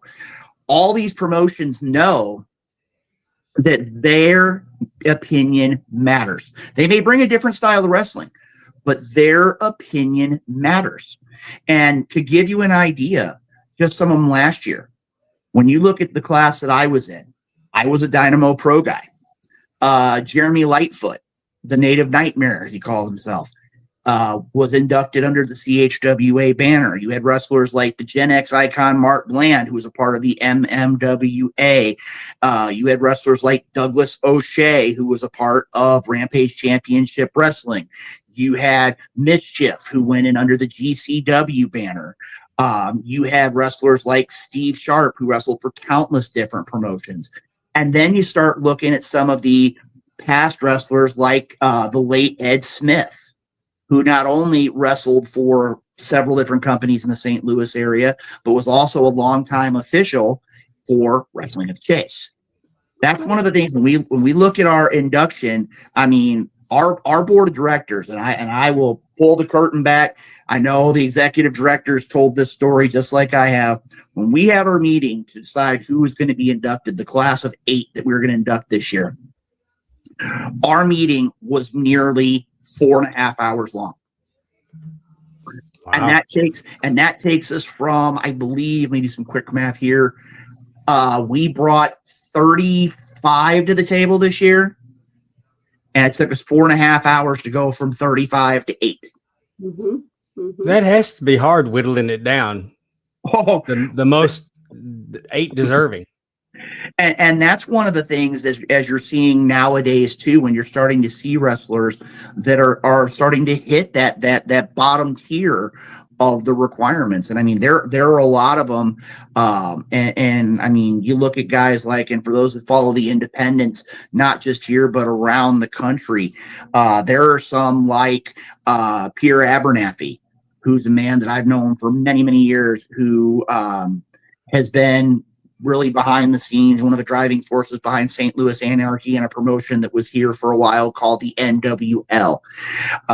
We had the likes of the stiff robo ginger Gary J, who just recently returned a few weeks ago, I believe, from another tour of the UK.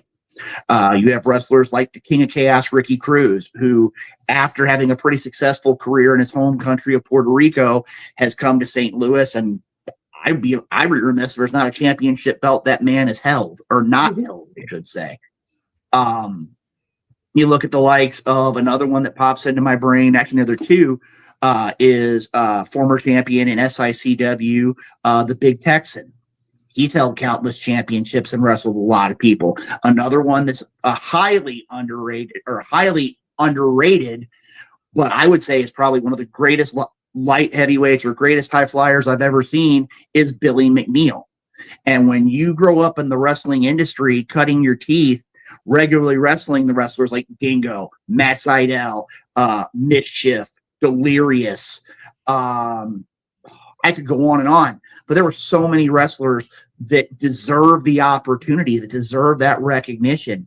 But again, like I said, when it comes down to it, it comes down to who's made the biggest impact. And I'm going to tell you, this year's class for the 2026 Hall of Fame is probably one of the most well-rounded classes of Hall of Fame inductees that I've seen. And we actually calculated it out before we started doing all these interviews.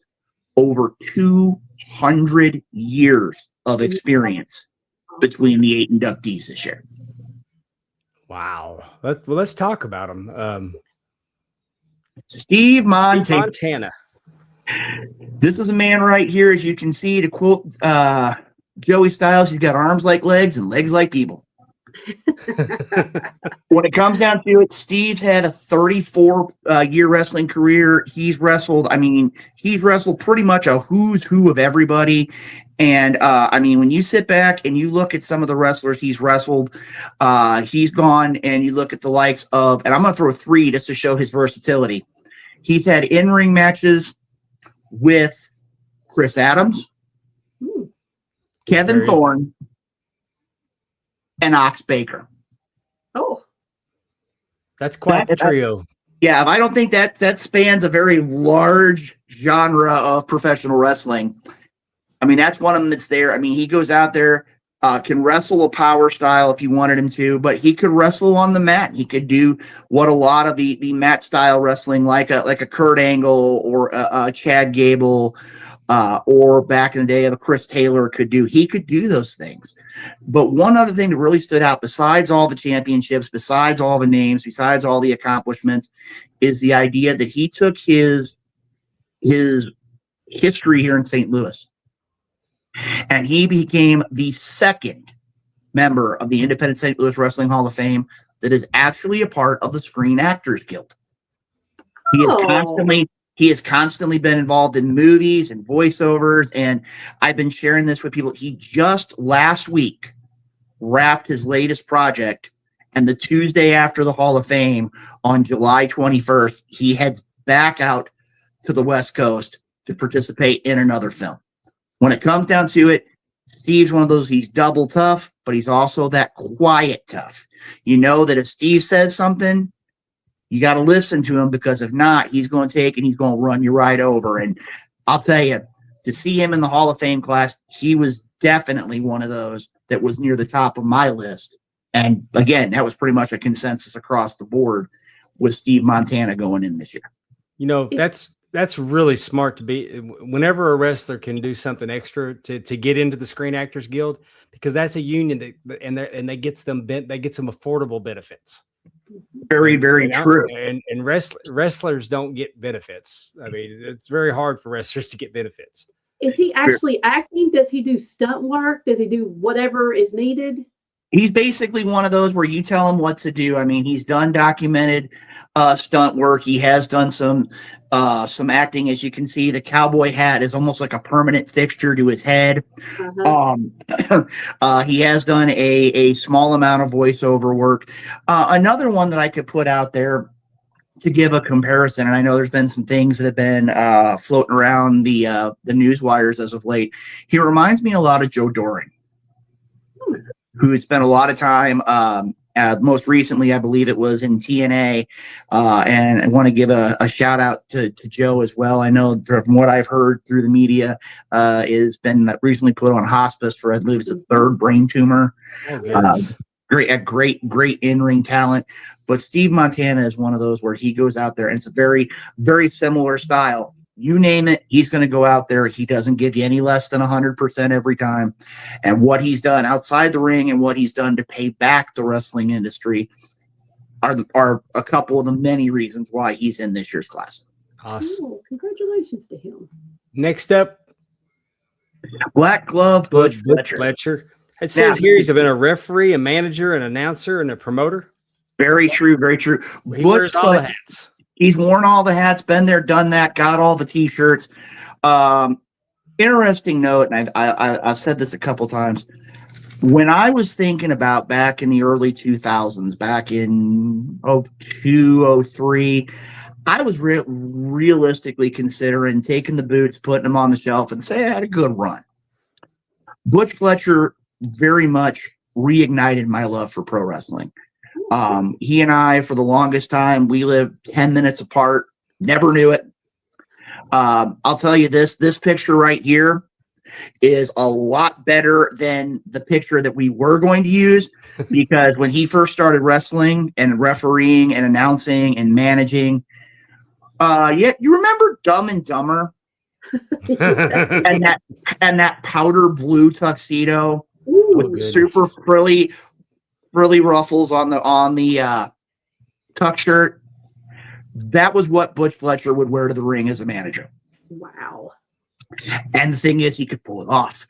But when it comes down to Butch Fletcher is one of those individuals who genuinely gives to the wrestling industry. I mean, he's had a lot of health issues as of late.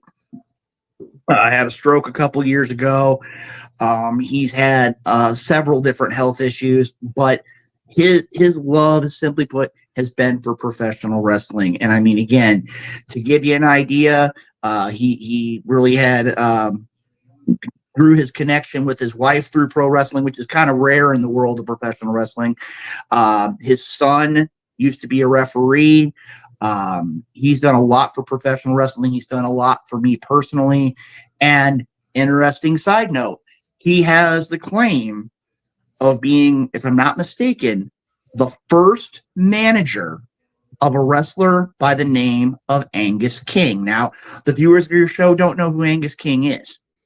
Angus King later becomes Kane in the WWE. I love it.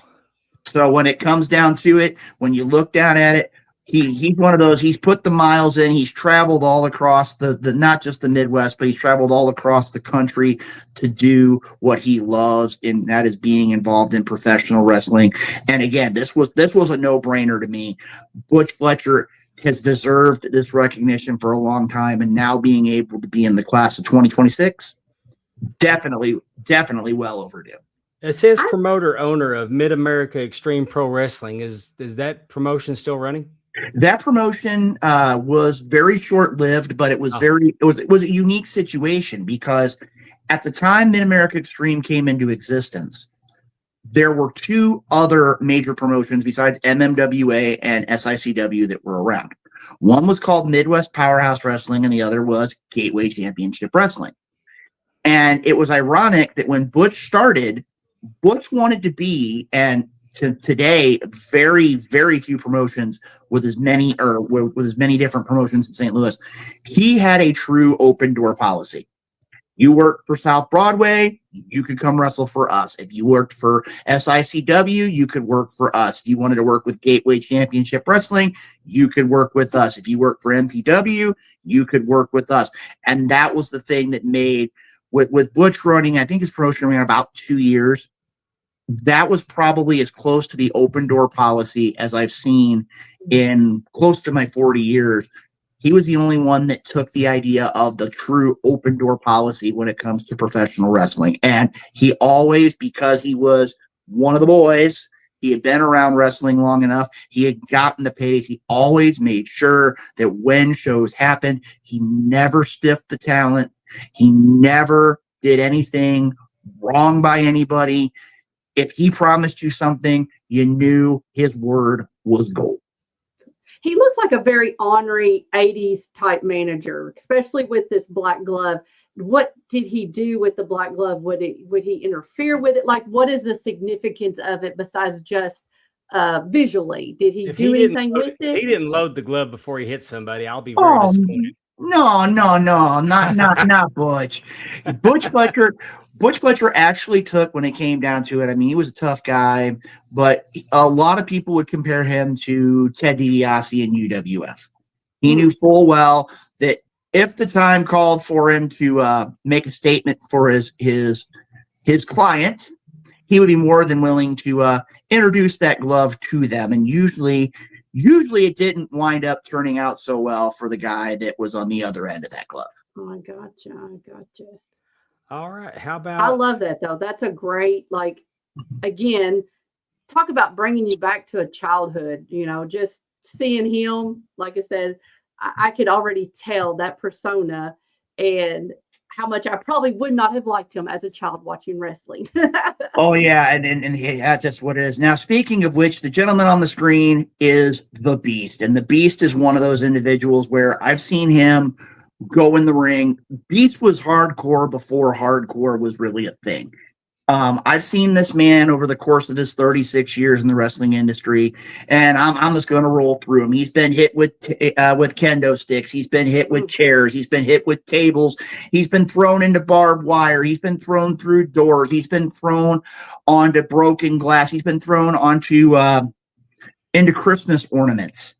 I mean, you name it. He has put himself through every possible hardcore style of match you could ever imagine. The matches he had, and I actually want to reflect on one back in the late 90s for a promotion called the MVWA, the Mississippi Valley Wrestling Alliance. He had a matchup with a gentleman by the name of Billy Bob.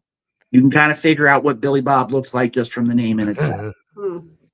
And to give you an idea, Beast at the time was about 425. Big man. Ooh. Billy Bob was about 450. So, I mean, right then and there, you got pushing 800, 850, pushing 900 pounds in the ring.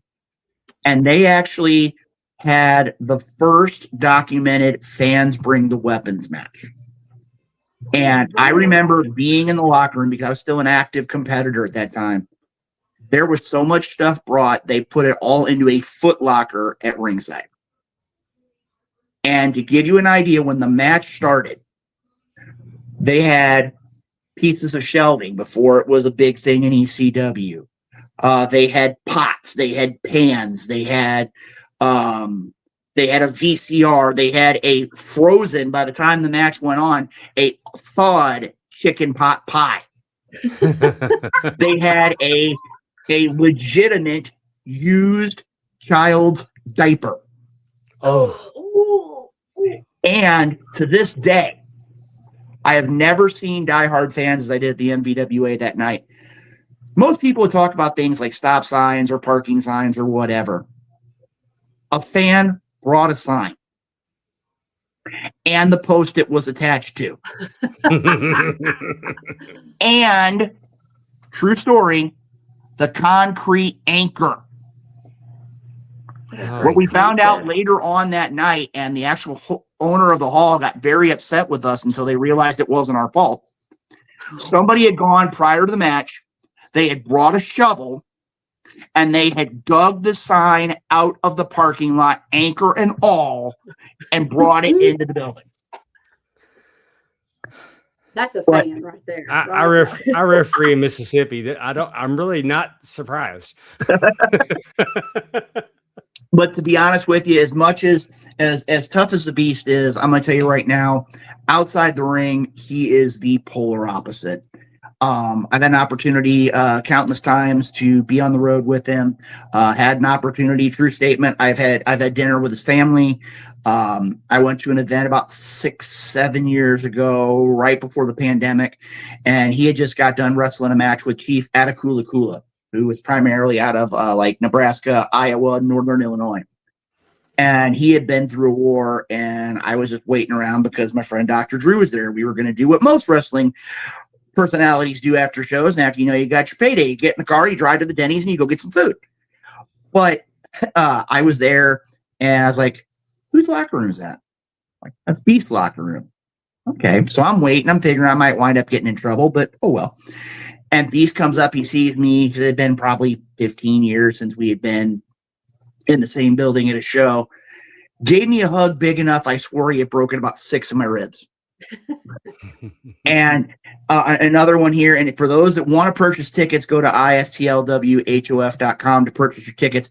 We might actually get, and this is again, I've officially been told I can say this, but after the Hall of Fame, I can no longer share this piece of knowledge. The Beast, as crazy and wild as he is a huge fan of Tom Jones. Oh, I love it. And it's one of those where he's not been beyond cutting loose a Tom Jones classic now and again. But like I said, when it comes down to it, the Beast is one of those where you talk about putting your body on the line. The Beast has done it. And again, him being a part of the 2026 Hall of Fame is definitely another one, well-deserved and very well overdue. He looks so familiar to me. I feel like I've crossed paths with him before. You very well could have. I mean, Beast has wrestled a lot of places. To show how far back, there was actually a promotion that was running out of the, I believe it was Northern Illinois, Wisconsin, Michigan area called the AWF, the American Wrestling Federation. And in the process of it all, there's a match where it was him, but it wasn't as the Beast. He was named as Hubert Simpson. Don't know where they came up with that name because the Beast sounds much more intimidating. Definitely. And a gentleman by the name of Pretty Boy Floyd. And I'm like, you should have let him stay as the Beast because his opponents were the SST. Oh. And needless to say, it would have been better. And again, I mean, no disrespect because I've had my own battles with Pretty Boy Floyd. He's double tough. But in this case here, when you've got 3 guys that are over 300 pounds and they can go out there and just beat the daylights out of one another, Floyd was not the person. I mean, while he was dedicated and he had his back, it was just when you get into that 8, 10, 12-minute mark, people the size of Pretty Boy Floyd don't hold up as well. Mm-hmm. Yeah. And then 2-on-1 against the SST is not going to bode well. But like I said, the Beast has been countless promotions throughout the country. He spent some time in Puerto Rico. He's wrestled a lot of promotions. And again, one of those where if you've been anywhere in the Midwest, you've definitely somewhere run into the Beast, and another great member of the class of 2026. And I think too, something about the team of Floyd and Herbert just doesn't really make me scared. You know what I'm saying? Yeah. If you kind of have maybe a vision of what that's going to look like. Well, I don't know if you ever saw the Samoan SWAT team in person, Amy, but they were intimidating. Well, no, I can imagine. No, I don't know if I've seen them in person. I can only imagine. But I was just sitting there thinking, Floyd and Herbert versus the Samoan SWAT team. I don't know. It just kind of made me chuckle. Here we have Big Bad Ben, Big Bad Ben. formerly the people- Raging Cajun.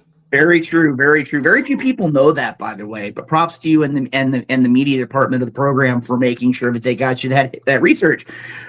Big Bad Ben was an individual, and I quote my longtime friend Jeremy Lightfoot.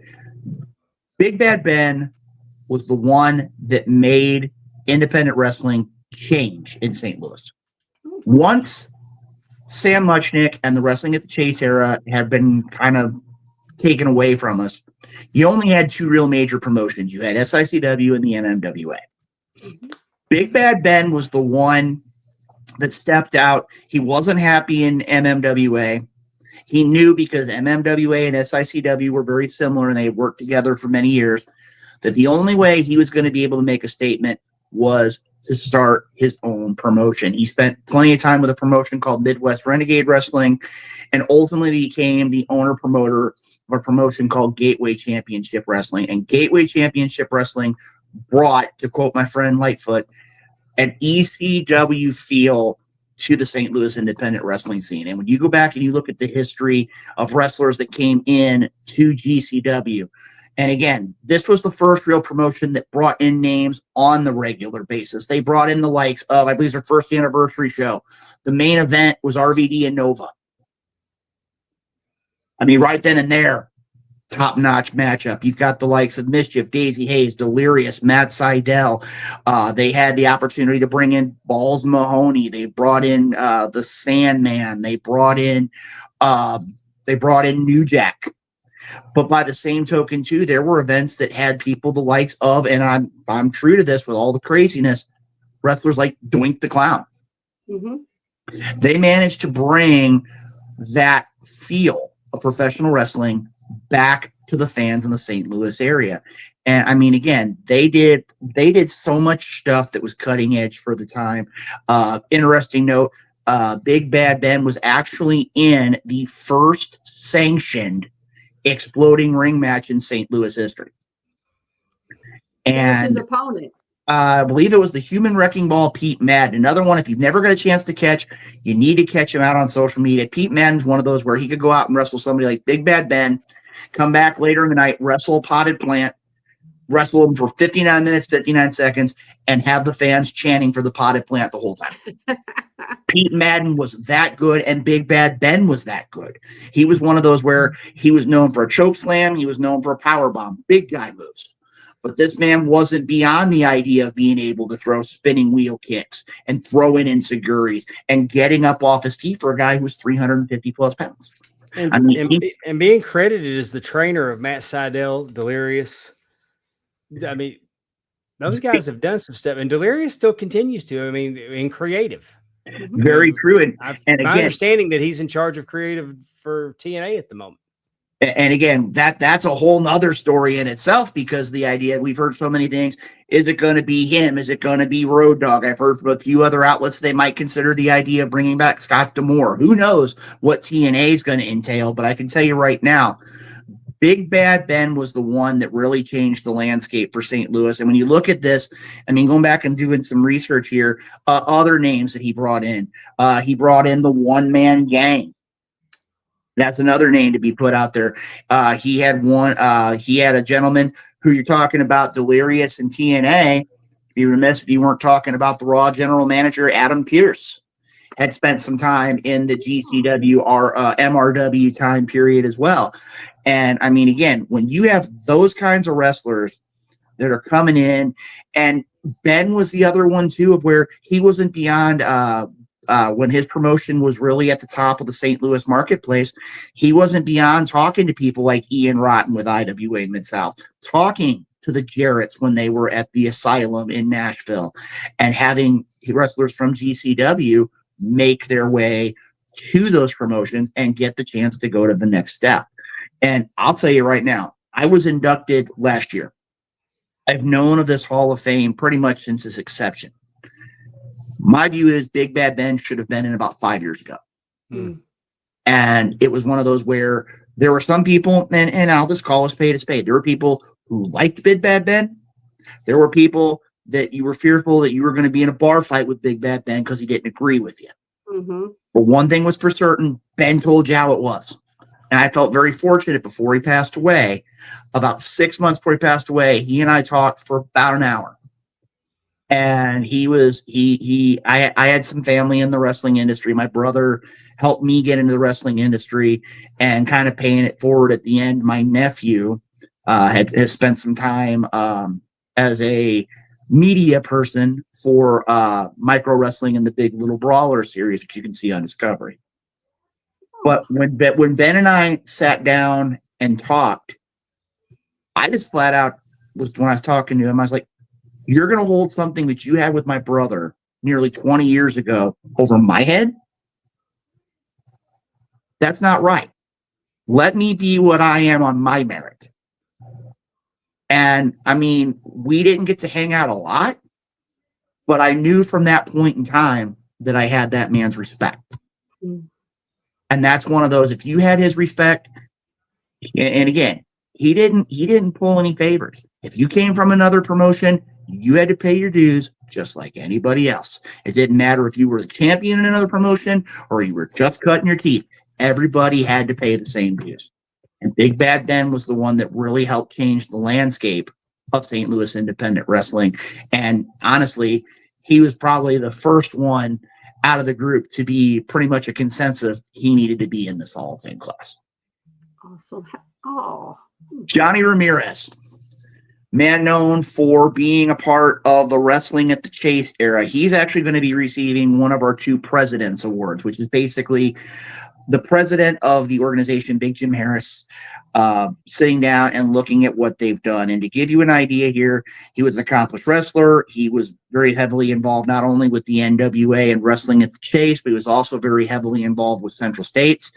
If you go back and you look at the old school names that he had competed against, and this, again, for those that are wrestling historians, is a who's who. He had wrestled Skandor Akbar before he was Skandor Akbar. He wrestles Sonny Myers. He wrestles Pat O'Connor. He wrestled Bob Geigel. He wrestled Joe Blanchard. He wrestled Angelo Poffo. He wrestled The Crusher.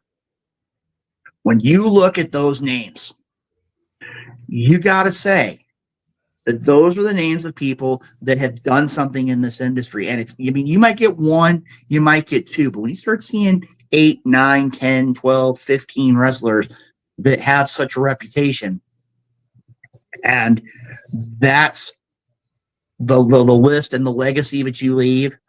This is another individual who, as a President's Award winner this year, deserves everything he's done. And again, after he was done, he was known. He was very active in the Metro East. He used to be a business owner. He used to run his own gas station. He had a couple other businesses that he was involved in.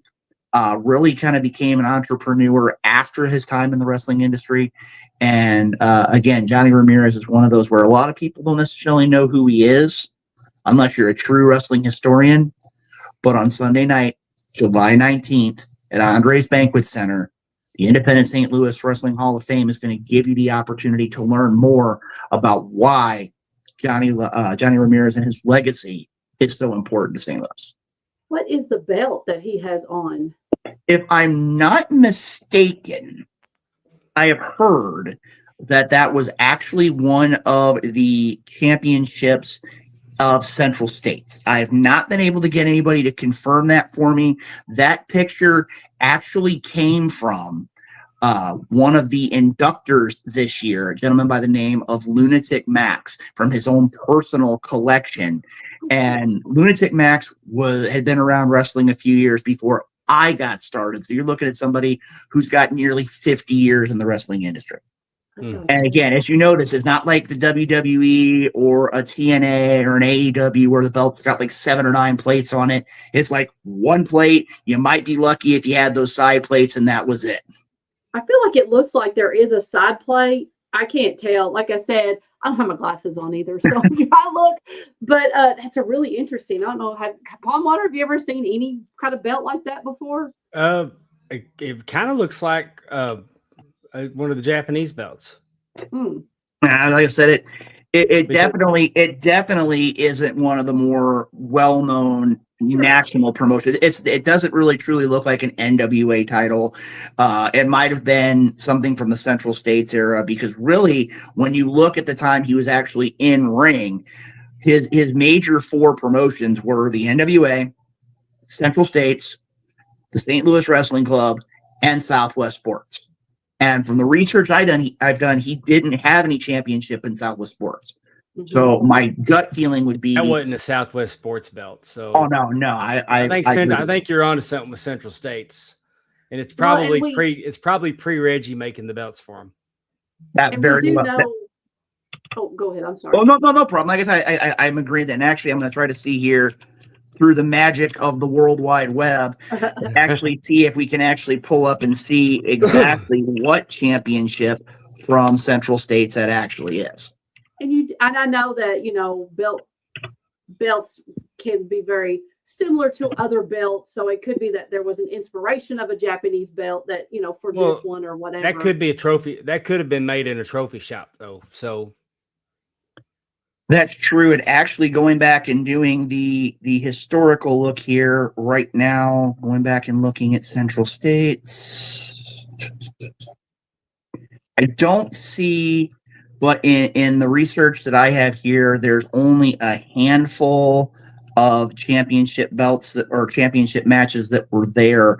I'm definitely going to have to consult some of my resources, because there are a lot of people I know that are much more familiar with the Central States territory. I might have to contact, and again, the world of professional wrestling, former WWE employee Chris Goff, who is in the Kansas City area. There's also a couple other podcasters who are very historical in the KC area. Definitely something to look into a little more. But again, another one of those individuals who not only spent time as a competitor, but as a referee as well.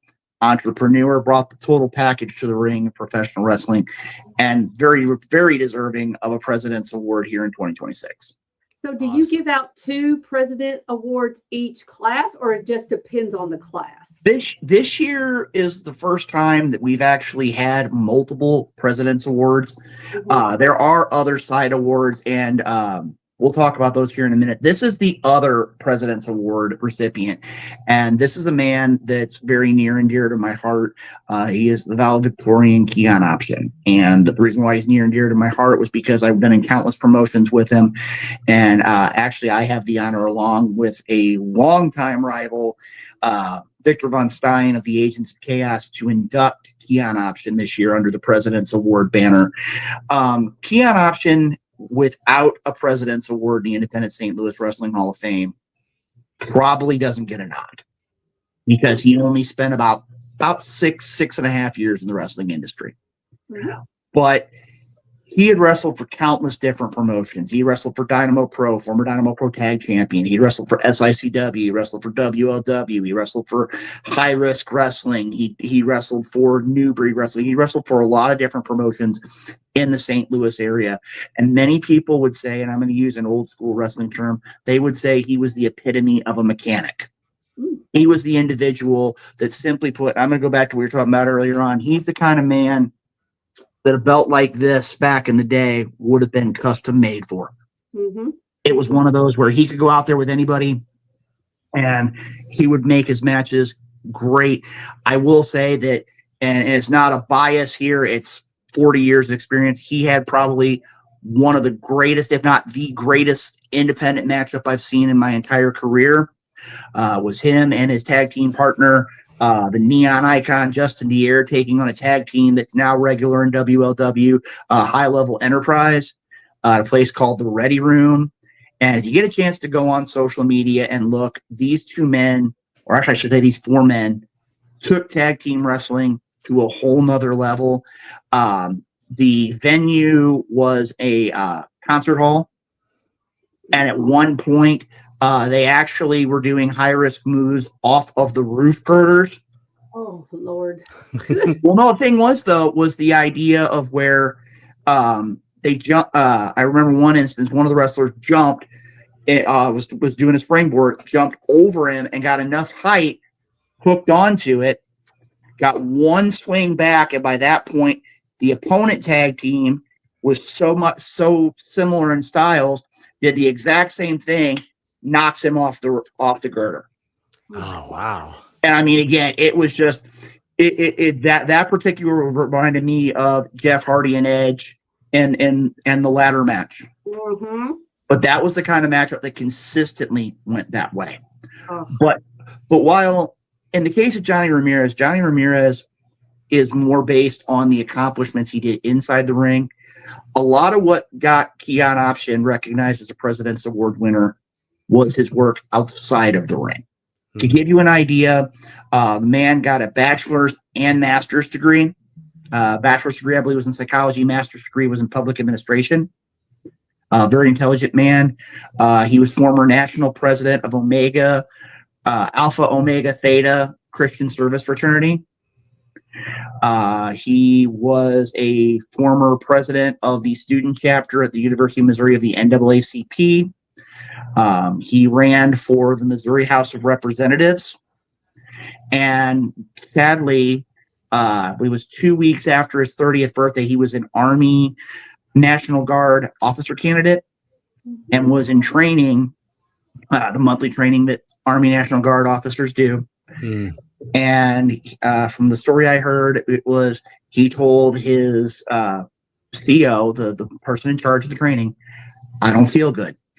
And unfortunately, he suffered cardiac arrest and passed away 2 weeks after his 30th birthday. Oh, that's so sad. And it's one of those where, I mean, and again, I don't like pulling the curtain back, but I mean, when we went to his funeral, we knew there were a lot of people that Keon had touched their lives. They were almost to the point of where they were having to consider, where are we going to put people? Mm-hmm. I mean, I think the church seated at least 300. And by the time we got there, every seat in the pews were full. Every seat, I think it was in a like a choir area. Every seat was full. And I mean, there was not a person in the world that can say a bad word one about Keon Option and the legacy he had. I think about when we put together the video package to announce his induction this year into the President's Award. I remember a wrestler by the name of Remy George making a comment saying, and again, Remy and Keon had known each other basically from day one in the wrestling industry. And when a fellow wrestler steps up and makes the comment, if my kids, my sons, were even a 10th of the man that Keon Option is, I would be a very fortunate man. Mm. He put a lot of, it sounds like he put a lot of life into 30 years. I mean, no kidding. Just a man of service. I mean, the National Guard, wanting to be in Congress, just doing good things for his community. Very true. And like I said, I mean, again, having the opportunity was basically raised in a very Christian home. His father was a pastor. Matter of fact, after speaking with his wife, who will be in attendance to accept the award on Keon's behalf, there is so much. I mean, Keon Option was what, I mean, to me, any wrestler, if they could strive to do what Keon Option did as a person, then that's the mark of a true, genuine, down-to-earth human being. And for him to be in the Hall of Fame, I'm going to tell you right now, myself and Big Vic, and Vic's not, as the name says, is not a little guy. Big Vic's about 400 pounds. And he and I, we've had a couple conversations to talk about our induction speech. And I don't know if both of us are going to make it through it, because Keon is such a good guy. And to see him go in the Hall of Fame, I think it's definitely, even though he wouldn't be in a normal case because of the length of his career, but I think it's the impact he made on people outside of the ring. That is what the mark of a true pro is. 100%. God bless him. Thank you, Tim, for that. For the belt. Tim Millers points out that Ramirez belt was a trophy belt that was used at the South Broadway in pre-MWA days. Thank you, Tim. And again, if anybody was going to know where that belt was going to be, and it wasn't me and wasn't going back in the Casey era, Tim Miller's the guy that knows that. And again, actually, 6 degrees of Kevin Bacon here. The first championship that I ever held was made by Tim Miller. I'll just leave that one there. Yeah, I love it. The next one, the idea of every lady's fantasy, Marcus Mansfield. Another man who was inside the ring. We talked about, I was at an event this past Saturday, New Genesis Wrestling out in Muscuda, Illinois. And he was one of the founding members of an organization called PYT Inc. And no, it wasn't the PYT tag team when you're talking about Coco Beware and Norvell Austin back in the day. This was an organization who basically was a whole bunch of people who had that moxie they think that they're God's gift to women. But the crazy thing is with Marcus Mansfield inside the ring, you can see from that robe, you can see from just the look, he had that smug attitude. But when you were outside of the ring with him, he was as genuine as the day could come. He was one of those where, and I'll be honest, I sat under the Marcus Mansfield learning tree a time or two in my career. He would be one of those to tell you what you did wrong, what you did right. He might be mad at you. Then 15 minutes later, okay, we're jumping in the car. We're going to the next town. We're going to go to Denny's. We're going to go to the Waffle House. We're going to go to the Huddle House.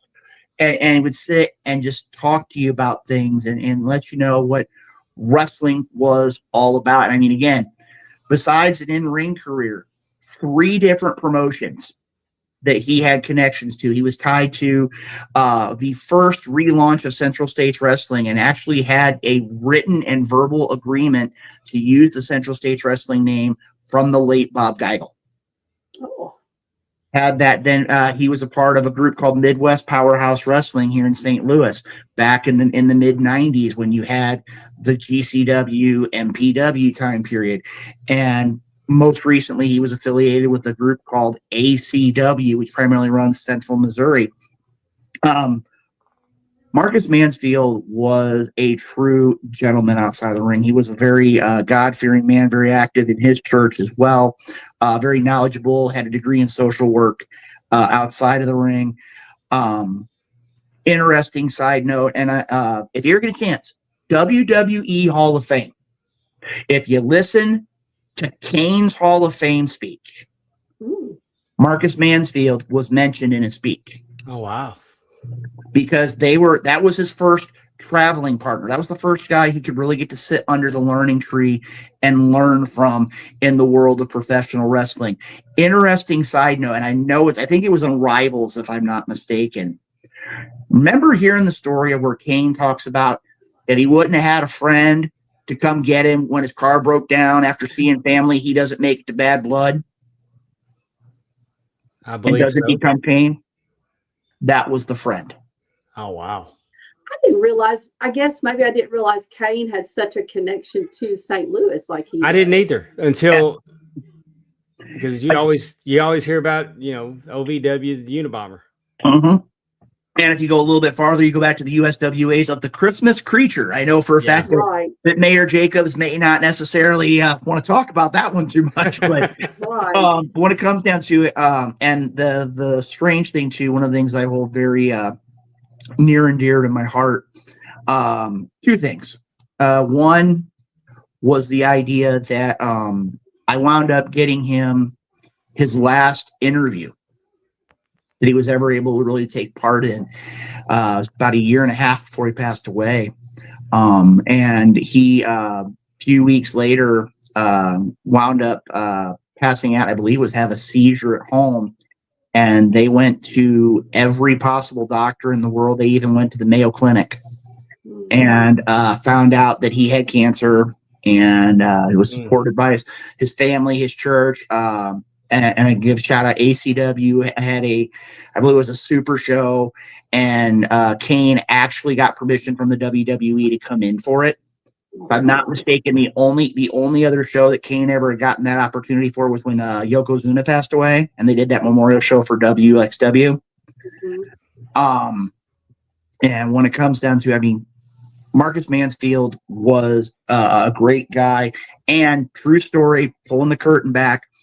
Back in 1995, I was still in high school, but I was still involved in the pro wrestling industry. I just had my first couple matches, and I was telling Marcus about the fact that I was involved and I was still in high school, and I was kind of the wallflower. I kind of stayed to myself, stayed to my own little group of friends. And he's like, "You're working next week, right?" "Yeah, sure, I am. No problem. What's up?" There was a promotion that he used to work for, no longer in existence.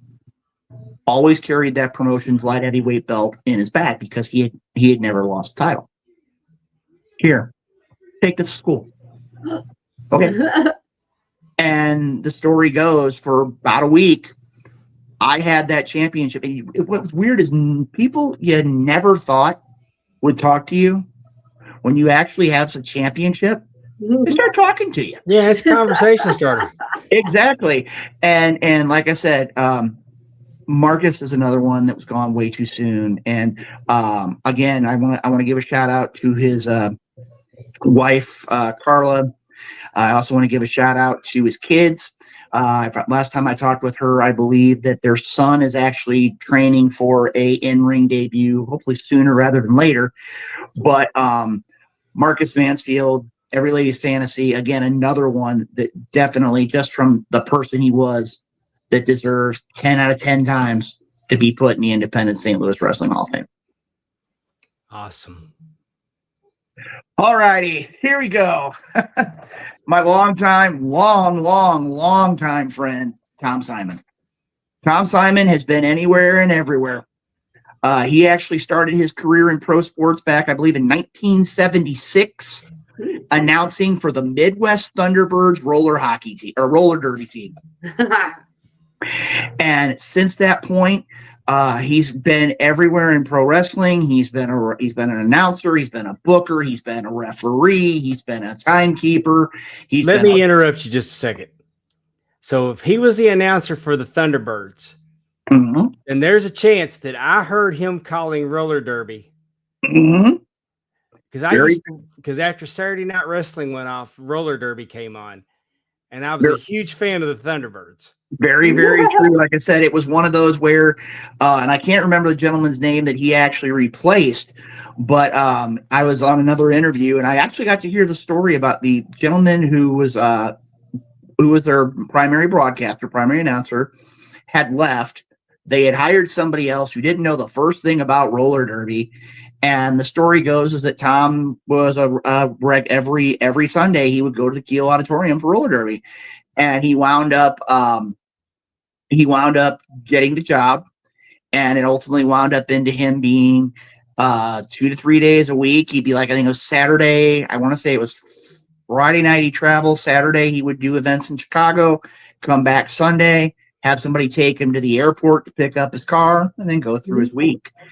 And after that took place, I mean, he moved on, came into wrestling in 97.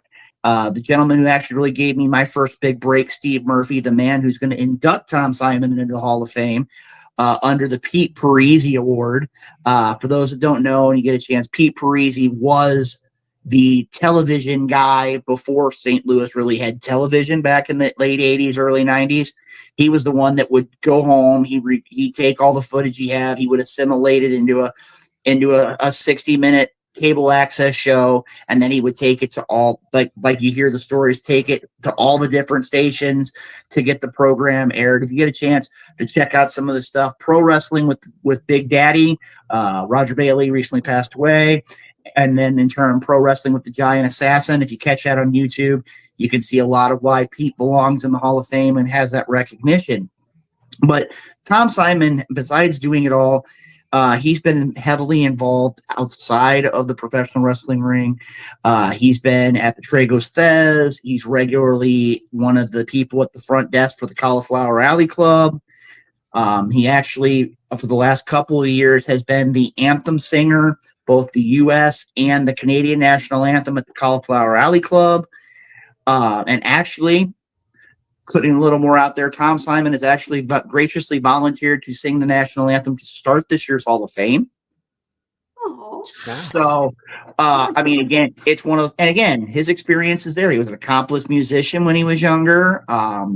He, I believe, was trumpet and cornet. I believe he played, and in addition to all that as well, Tom has been. I mean, he's also sang at minor league baseball games.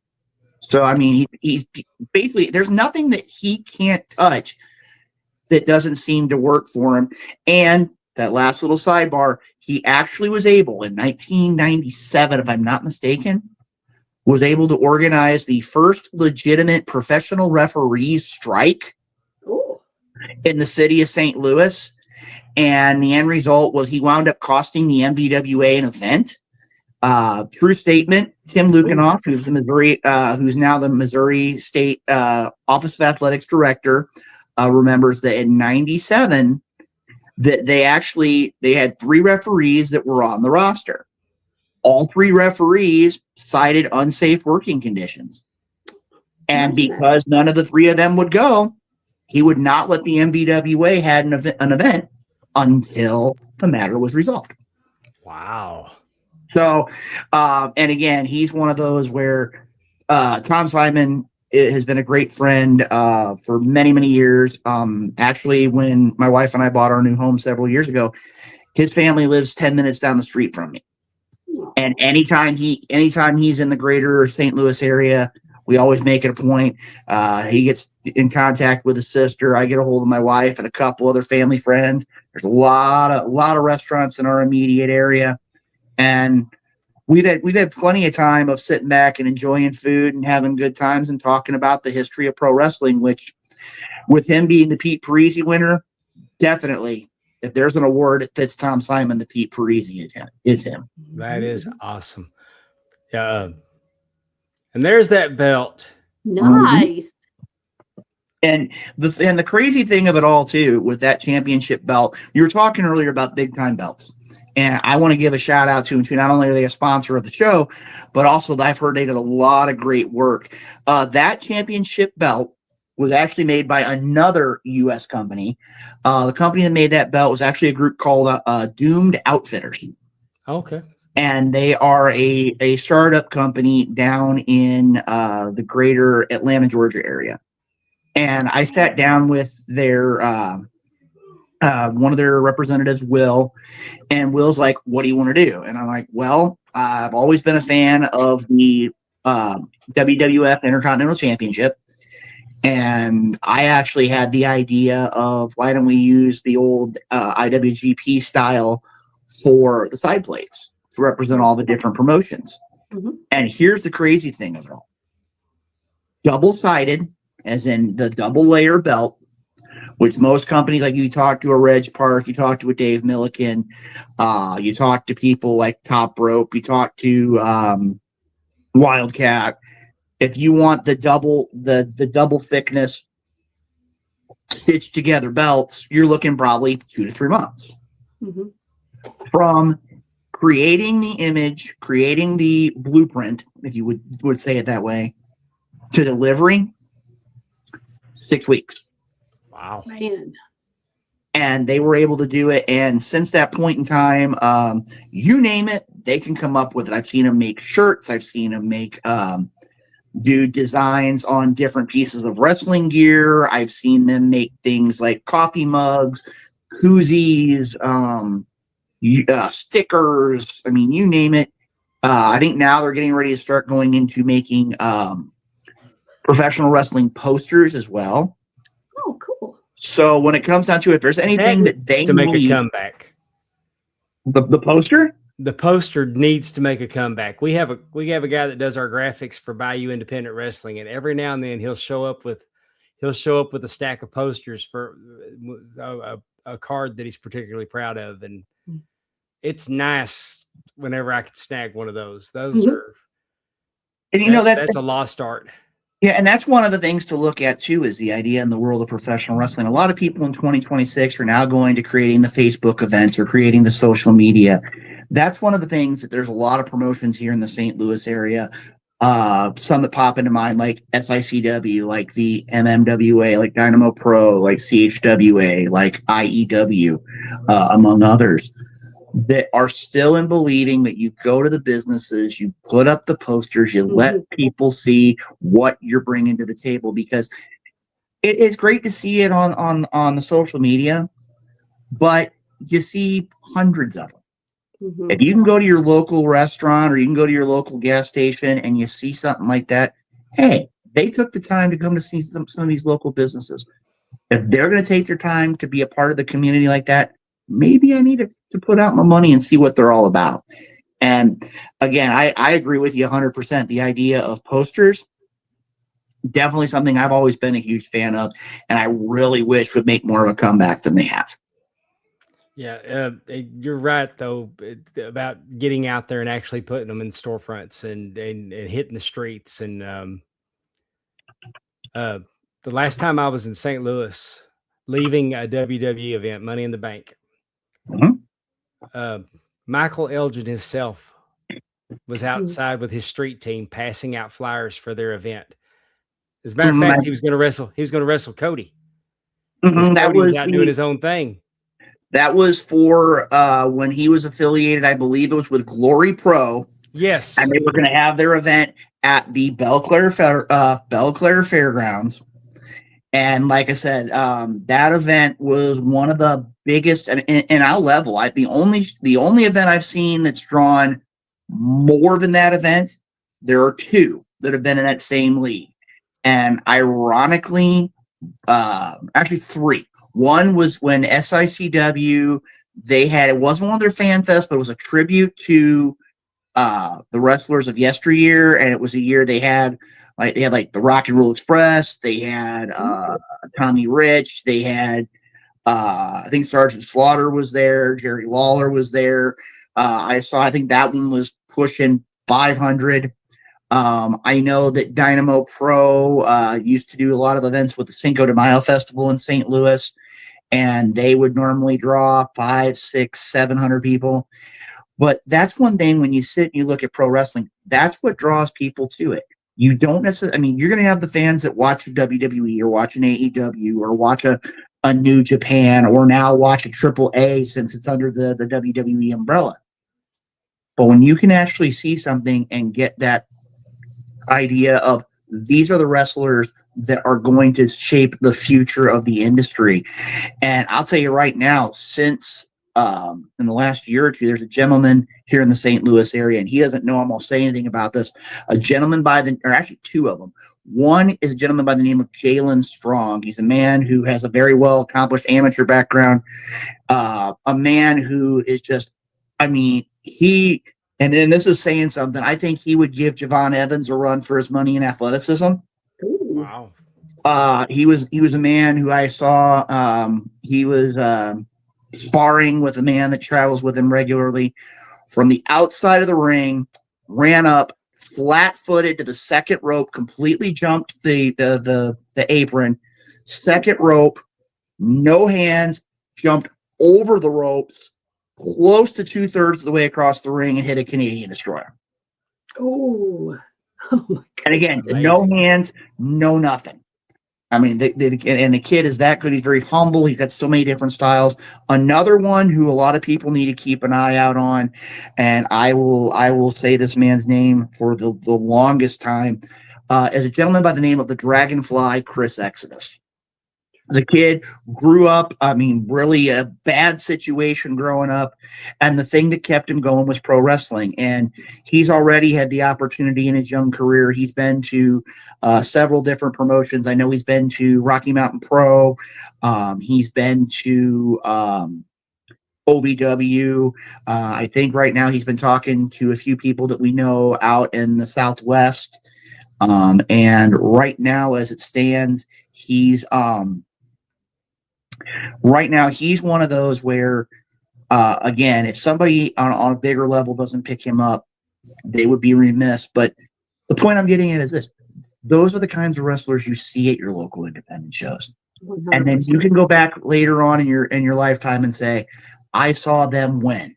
Yes. And again, That's right there. And the time they take, the pictures they sell, the autographs they give, all those kinds of things. Those are the memories that are made. The stars of tomorrow. The stars of tomorrow. You can see them today. You can afford to go. You can take the family, and Yes. Exactly. and you can, and it makes it so more exciting when somebody that you followed, and you see them on Monday night or Wednesday night, or it's so satisfying when especially if you knew that person, that you could see it in them, they're going to be something. And also the stars that have made it on their way back down come through too. So very true. And one they're of the not things bitter about it. They're there to help and make the shows better. and that's one of the things too. I mean, not just from a fan perspective, but from a trainer, referee, announcer, competitor standpoint. When you get to see wrestlers, and I've had that opportunity, guys like Warhorse going to AEW, wrestlers like Ray and Victoria going to AEW. Man, I used to be on many shows with a gentleman by the name of Dirty Jake Durden, the Intelligent Monster, getting to spend, I think it was 3 weeks with Pro Wrestling Noah and being able to have a match with Takeshi Morishima, among others. Seeing wrestlers the likes of Attila Khan, the international bounty hunter, who I believe was last year, got to spend, I think it was 10 days in Japan. And I mean, here's a man who has no problem going out there and bleeding and leaving it all in the ring, but his tag team partner was Madman Pondo. Mm-hmm. So when you look at that team, that's just a recipe for disaster right there.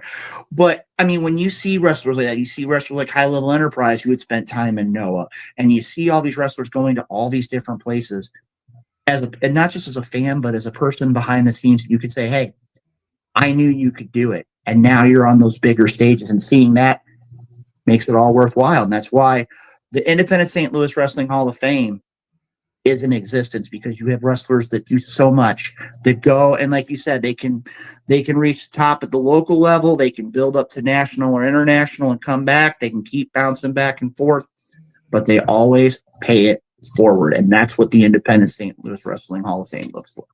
Well, so cool. The event is the Independent St. Louis Wrestling Hall of Fame, Sunday, July 19th at Andre's Banquet Center, 4254 Telegraph Road, St. Louis, Missouri.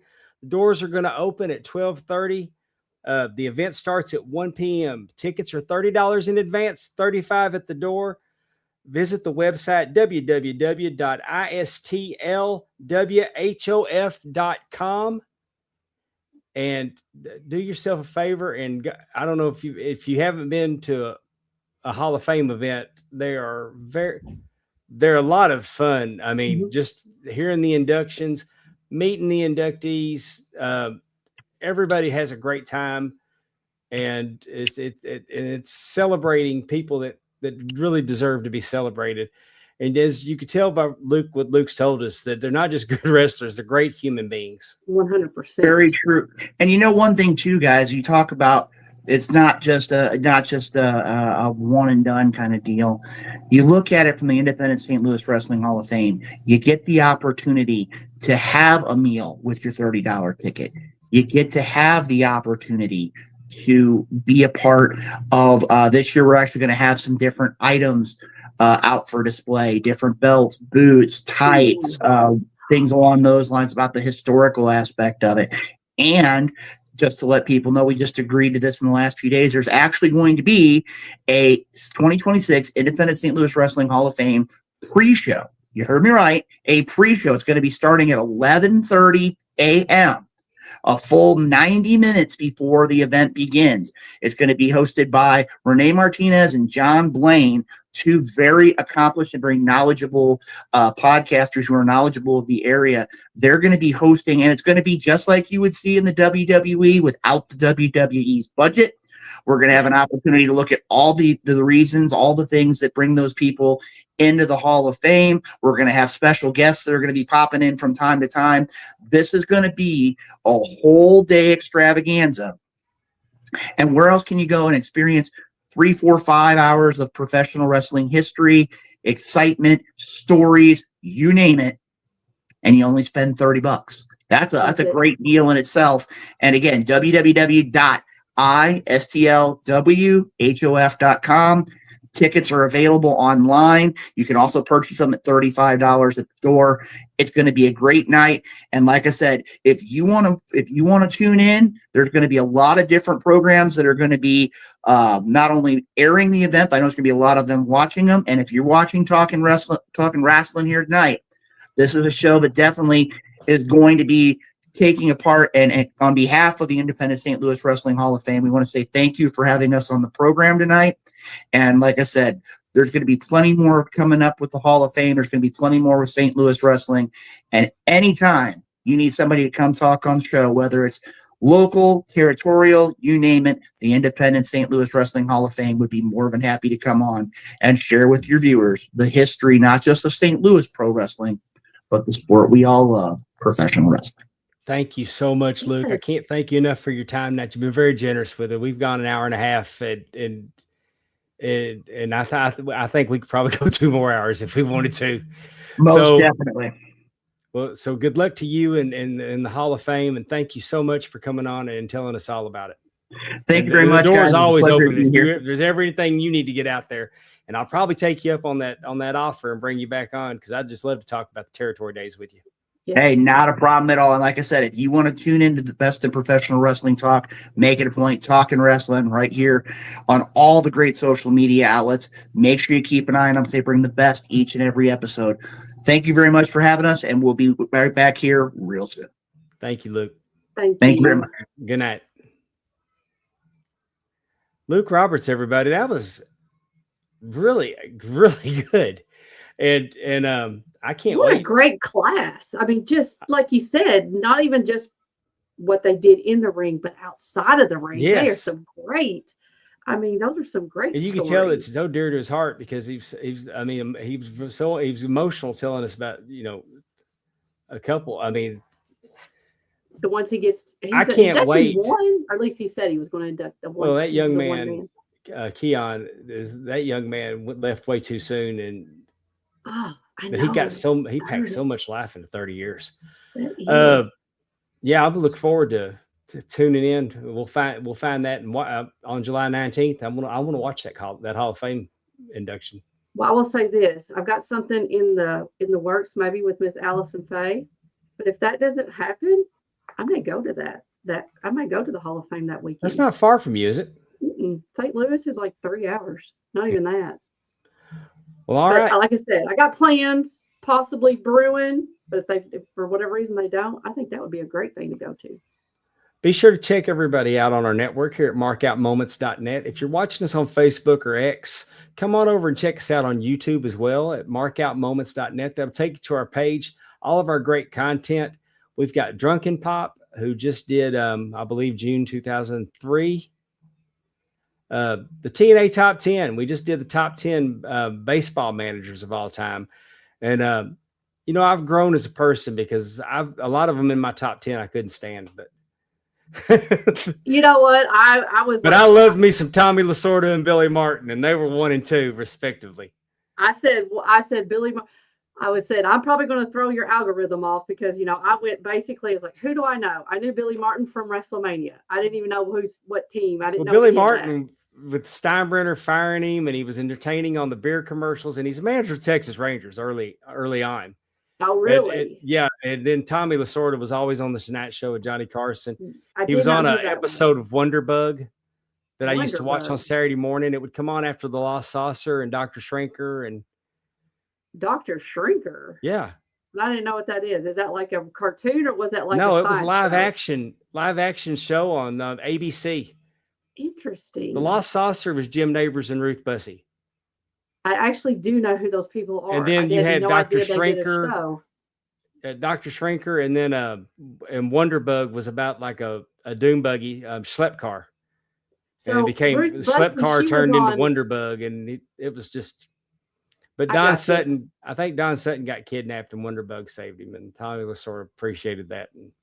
Oh, that sounds fabulous. There were two managers named Terry, and one that had last name Weaver. So I just picked them. I was like, oh, that looks good. I don't even know. Well, I couldn't stand Tony La Russa.